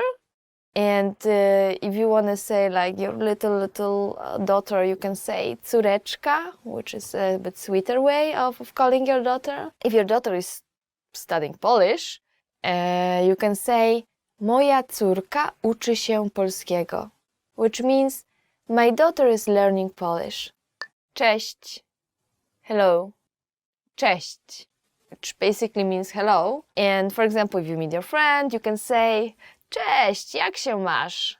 Hi, hello. Hi, how are you? Cześć, jak się masz? Just be prepared to hear the very, very long answer for the part how are you. Ile to kosztuje? How much is this? Ile to kosztuje? How much is this? So you go to a shop and you see an item and there is no price tag, which still can be pretty common. And you want to ask, how much is this? You just say, ile to kosztuje? And a good answer for that would be, for example, 35 złotych i 20 groszy, which means 35 zloci and 20 groszy. Kochać, to love. Kochać. That one is very good for Valentine's Day. So kochać means to love. And for example, you know, you love your sweetheart, but sometimes you don't really understand this person. So you can say like, kocham cię, ale czasem cię nie rozumiem. Which means I love you, but sometimes I don't understand you. Kolega, friend. Kolega. Kolega means a friend. Now there's a very funny thing in Polish because we have another word. It's przyjaciel. We translate przyjaciel as a friend as well. But przyjaciel is a better friend. Kolega, it can be used as colleague in English, so it doesn't have to be very close friend.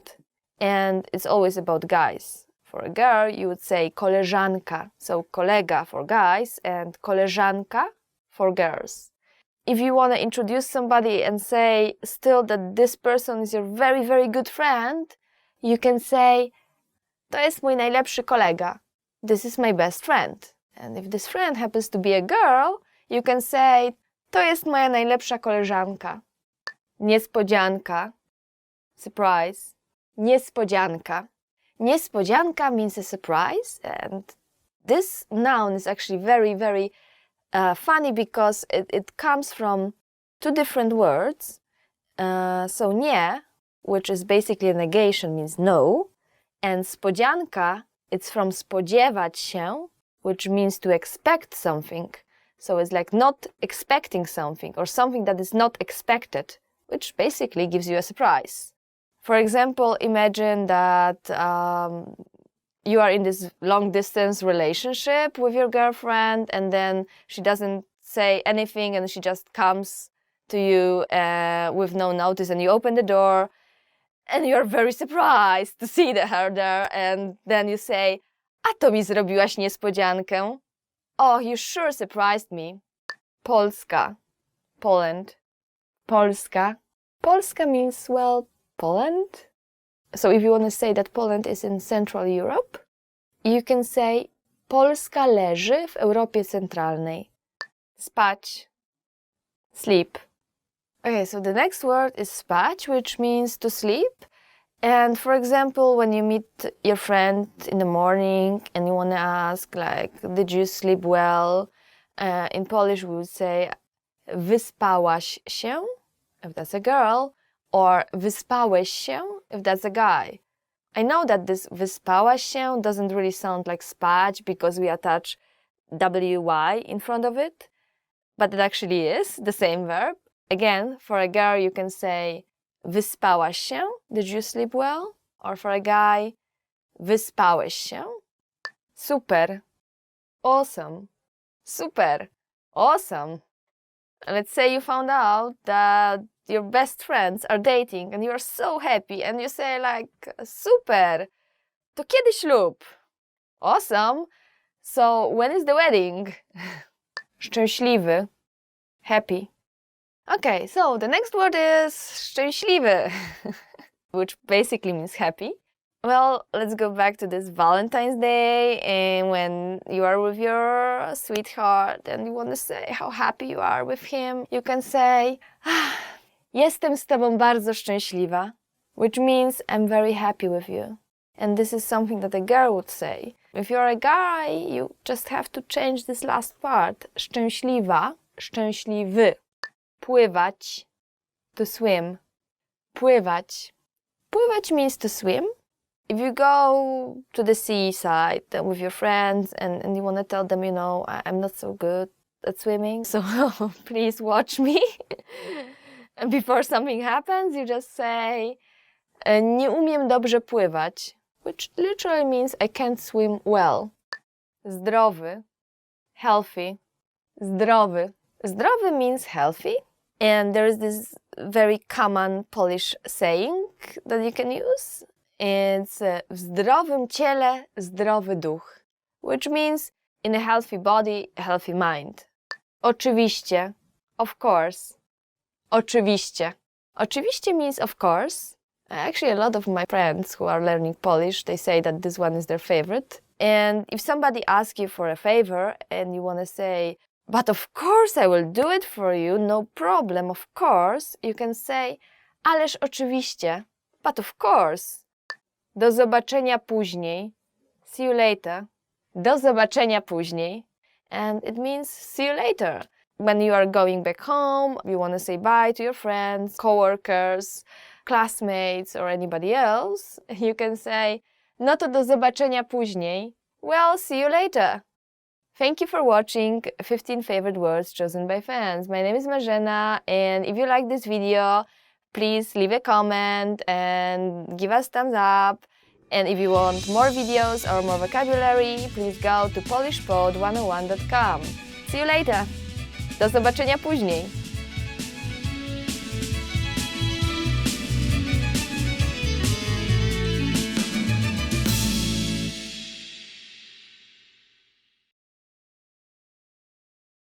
Hello everyone and welcome to Polish Top Words.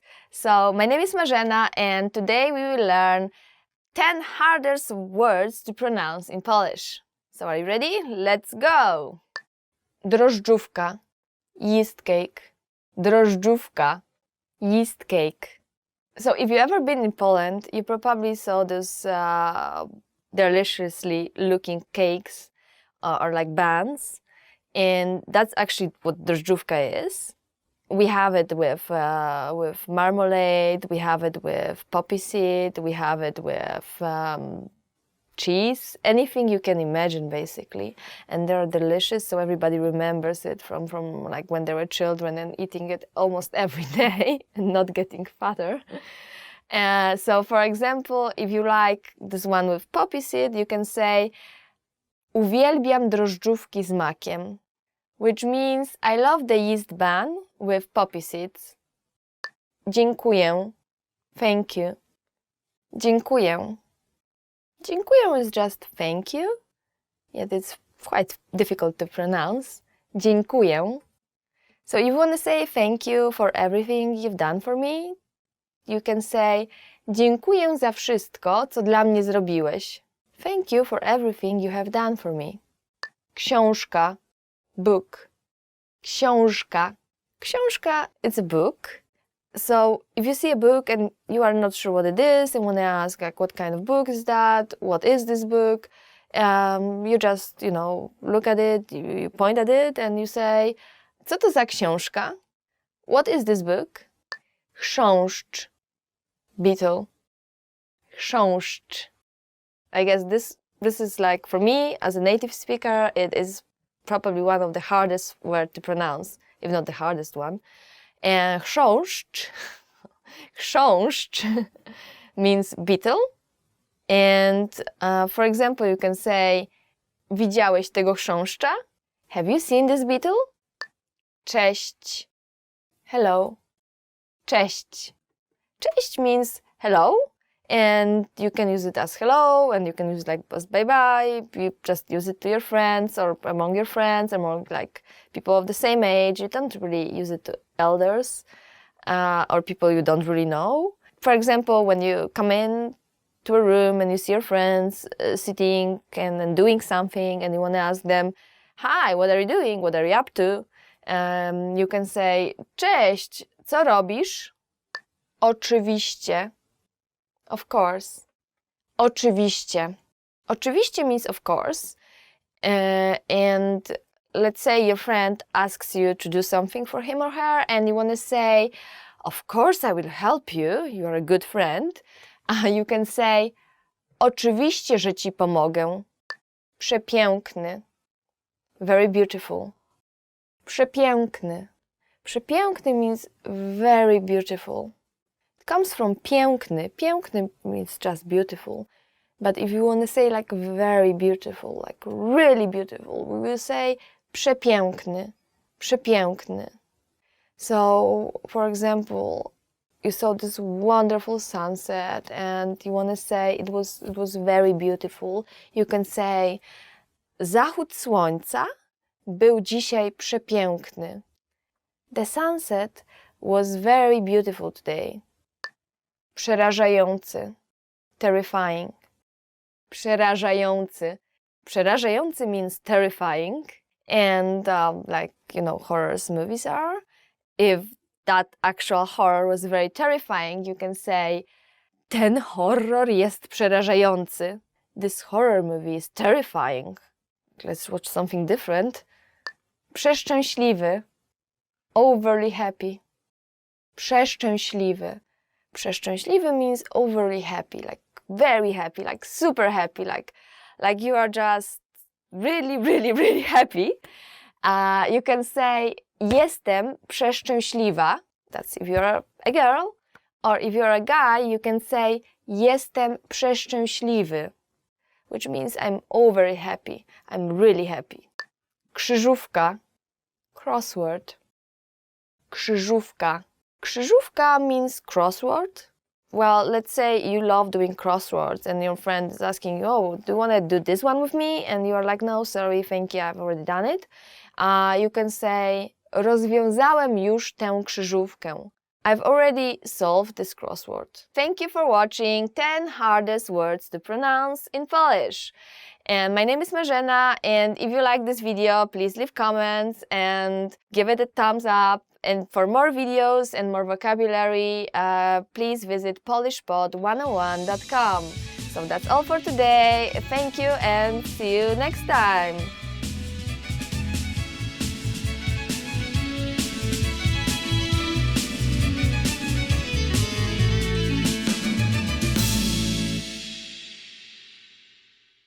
Hello everybody, my name is Marzena and welcome to Polish Top Words. Today we will learn 10 questions you should know in Polish.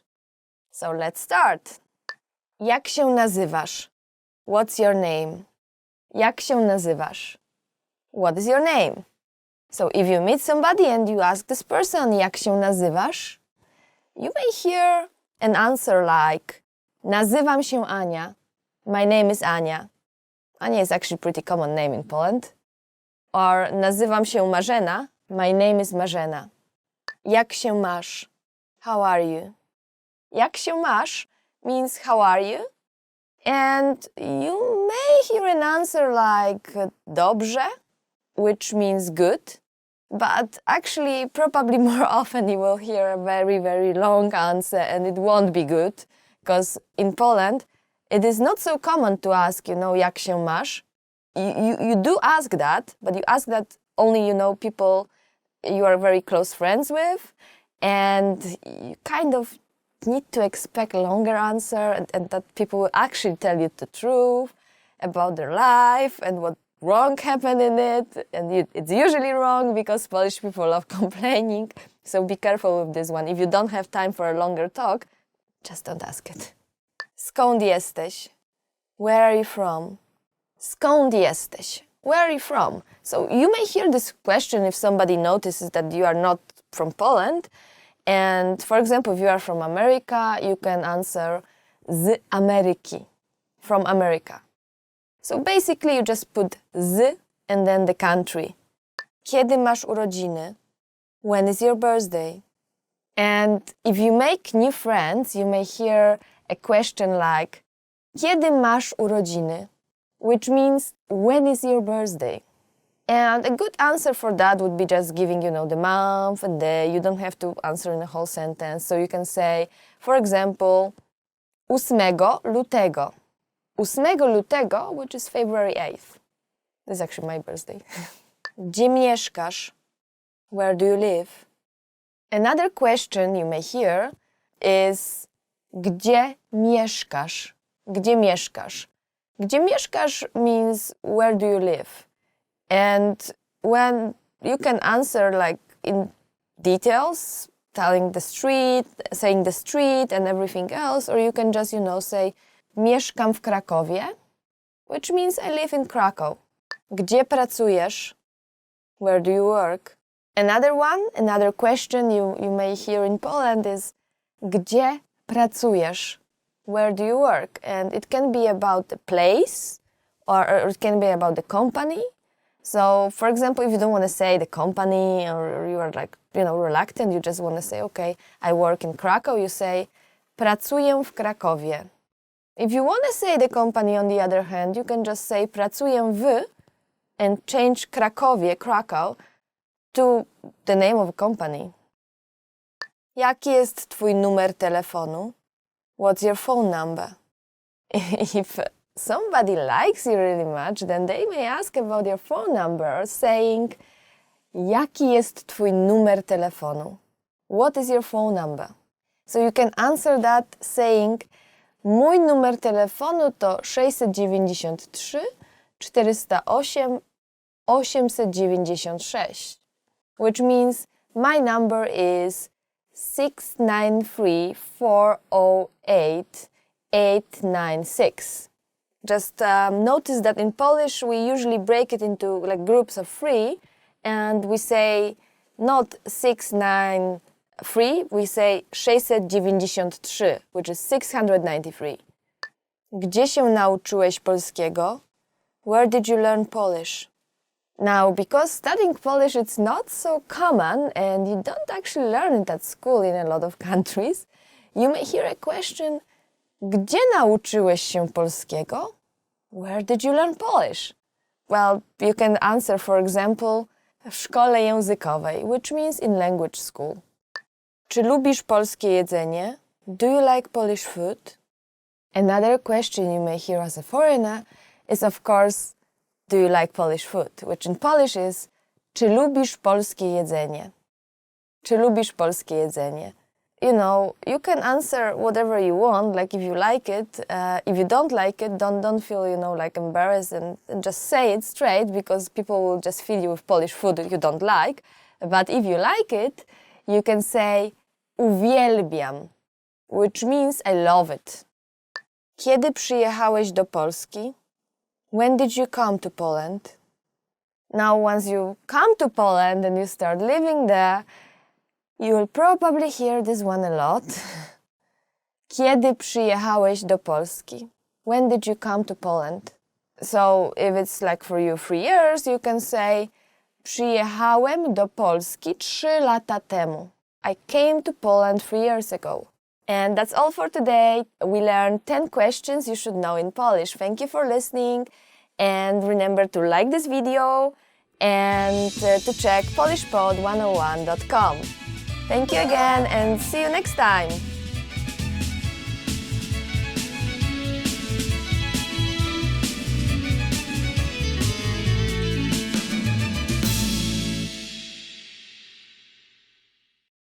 I'd like to exchange money. Chciałbym wymienić walutę. Chciałbym wymienić walutę. I'd like to make a withdrawal. Chciałbym dokonać wypłaty. Chciałbym dokonać wypłaty. I'd like to make a deposit. Chciałbym dokonać wpłaty. Chciałbym dokonać wpłaty. I'd like to open an account. Chciałbym założyć konto. Chciałbym założyć konto. It takes 3 to 5 business days. To potrwa od 3 do 5 dni roboczych. To potrwa od 3 do 5 dni roboczych. Could I have a statement, please? Czy mogę dostać wyciąg z konta? Czy mogę dostać wyciąg z konta? Go back. Wróć. Wróć. Are there any annual charges with this account? Czy z tym kontem są powiązane jakieś coroczne opłaty? Czy z tym kontem są powiązane jakieś coroczne opłaty? Is this your first time with us? Czy będzie pan u nas po raz pierwszy? Czy będzie pan u nas po raz pierwszy? I'll leave it up to you. Proszę zdecydować. Proszę zdecydować. Is the water too cold? Czy woda nie jest za zimna? Czy woda nie jest za zimna? Can you come back later? Czy może pan wrócić później? Czy może pan wrócić później? Sorry, we're completely booked. Przykro mi, nie mamy wolnych miejsc. Przykro mi, nie mamy wolnych miejsc. We'll give you a call. Zadzwonimy do pana. Zadzwonimy do pana. I'll take one of this.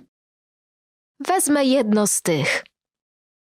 Wezmę jedno z tych. What's this? Co to jest? Co to jest? Can I have a bag, please? Czy mogę dostać reklamówkę? Czy mogę dostać reklamówkę? Ready to start? Czy możemy zacząć? Czy możemy zacząć? The flight will arrive at 8:45 p.m. Samolot wyląduje o 20:45. Samolot wyląduje o 20:45. It looks like it will take about 30 more minutes to get there. Wygląda na to, że minie jeszcze ze 30 minut, zanim tam dotrzemy. Wygląda na to, że minie jeszcze ze 30 minut, zanim tam dotrzemy. We'll arrive 30 minutes early. Będziemy 30 minut wcześniej. Będziemy 30 minut wcześniej. She'll be here by 7 p.m. Ona dotrze tu do 19:00. Ona dotrze tu do 19:00. What is a good time for you? O której ci pasuje? O której ci pasuje? Today is Wednesday. Wczoraj był wtorek. Wczoraj był wtorek. Monday is the worst day of the week. Poniedziałek to najgorszy dzień tygodnia. Poniedziałek to najgorszy dzień tygodnia. It's already Sunday. Już niedziela. Już niedziela. The day after tomorrow is Friday. Pojutrze jest piątek. Pojutrze jest piątek. What day is it today? Jaki dzisiaj dzień? Jaki dzisiaj dzień? It's only Tuesday. Dopiero wtorek. Dopiero wtorek. He's leaving now. On właśnie wychodzi. On właśnie wychodzi. Let's leave in 20 minutes. Wyjdźmy za 20 minut. Wyjdźmy za 20 minut. Can we leave around 6? Czy możemy wyjść około 6? Czy możemy wyjść około 6? It's noon. Jest południe. Jest południe. It's 3 o'clock. Jest trzecia. Jest trzecia. It ends in 30 minutes. Skończy się za pół godziny. Skończy się za pół godziny. It's almost dusk. Już prawie zmierzch. Już prawie zmierzch. It's midnight. Jest północ. Jest północ. Be here before noon. Bądź tu przed południem. Bądź tu przed południem. This weekend I'm going to the movies. W ten weekend idę do kina. W ten weekend idę do kina. What are you doing this weekend? Co robisz w ten weekend? Co robisz w ten weekend? I'll have time next week. Będę miał czas w przyszłym tygodniu.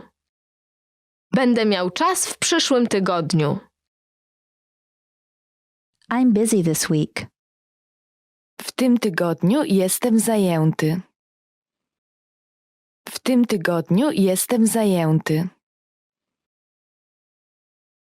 I have no money. Nie mam pieniędzy. Nie mam pieniędzy. Leave me alone. Zostaw mnie w spokoju. Zostaw mnie w spokoju. I want to go here. Chcę iść w to miejsce. Chcę iść w to miejsce. I'm looking for this place. Szukam tego miejsca. Szukam tego miejsca. They took my phone. Zabrali mi telefon. Zabrali mi telefon. This area is dangerous. Ten obszar jest niebezpieczny. Ten obszar jest niebezpieczny. Do you speak English? Czy mówisz po angielsku? Czy mówisz po angielsku? I'm sorry. Przepraszam. Przepraszam. Don't worry. Nie martw się. Nie martw się. It's okay. W porządku. W porządku. Please? Proszę. Proszę. Please forgive me. Proszę, wybacz mi. Proszę, wybacz mi. I really appreciate it. Bardzo to doceniam. Bardzo to doceniam. Thank you. Dziękuję. Dziękuję. You're welcome. Nie ma za co. Nie ma za co. Make yourself at home. Rozgość się. Rozgość się. Hello. Cześć. Cześć. Goodbye. Do widzenia. Do widzenia. Good morning. Dzień dobry. Dzień dobry. Good evening. Dobry wieczór. Dobry wieczór. Sorry to keep you waiting. Przepraszam za spóźnienie. Przepraszam za spóźnienie. Hello? Hallo. Hallo. Awesome. Super. Super. Delicious. Pyszne. Pyszne. Nice to meet you. Miło mi cię poznać. Miło mi cię poznać. Really?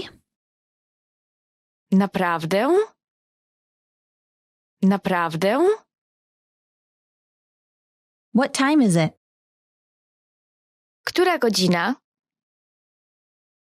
Która godzina?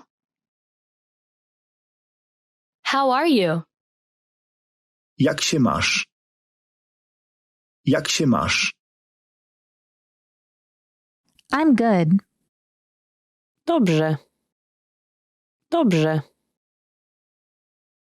Help. Pomocy. Pomocy. I don't like it. Nie podoba mi się to. Nie podoba mi się to. I like it. Podoba mi się to. Podoba mi się to. It's difficult. To trudne. To trudne. Once again, please. Proszę powtórzyć. Proszę powtórzyć. I don't understand. Nie rozumiem. Nie rozumiem. Slower, please. Proszę wolniej. Proszę wolniej. What is it? Co to jest? Co to jest? Where are you from? Skąd jesteś? Skąd jesteś? How old are you? Ile masz lat? Ile masz lat? What's your phone number? Jaki masz numer telefonu? Jaki masz numer telefonu? Long time no see. Dawno się nie widzieliśmy. Dawno się nie widzieliśmy. This is for you. To dla ciebie. To dla ciebie. How have you been? Co u ciebie? Co u ciebie? I'm afraid I can't make it. Obawiam się, że nie dam rady. Obawiam się, że nie dam rady. Never mind. Nie ma sprawy. Nie ma sprawy. I forgive you. Wybaczam ci. Wybaczam ci. I'm fine. W porządku. W porządku. And you? A u ciebie? A u ciebie? Good night. Dobranoc. Dobranoc. Good afternoon. Dzień dobry. Dzień dobry. Bye bye. Papa. Papa. How many people are there in your family? Ile osób jest w twojej rodzinie? Ile osób jest w twojej rodzinie? It takes about 30 minutes by train. Pociągiem będzie mniej więcej 30 minut. Pociągiem będzie mniej więcej 30 minut. Excuse me. Przepraszam. Przepraszam. Hold on. Poczekaj. Poczekaj. May I sit here? Czy mogę tu usiąść? Czy mogę tu usiąść? Thank you very much. Dziękuję bardzo. Dziękuję bardzo. What did you say? Co powiedziałeś? Co powiedziałeś? Expand your vocabulary with our Core 2000 Words ebook. It's free and packed with essential expressions that you'll use on a daily basis. Start building your vocabulary today. Click the link in the description below to download your free Polish ebook before it's gone.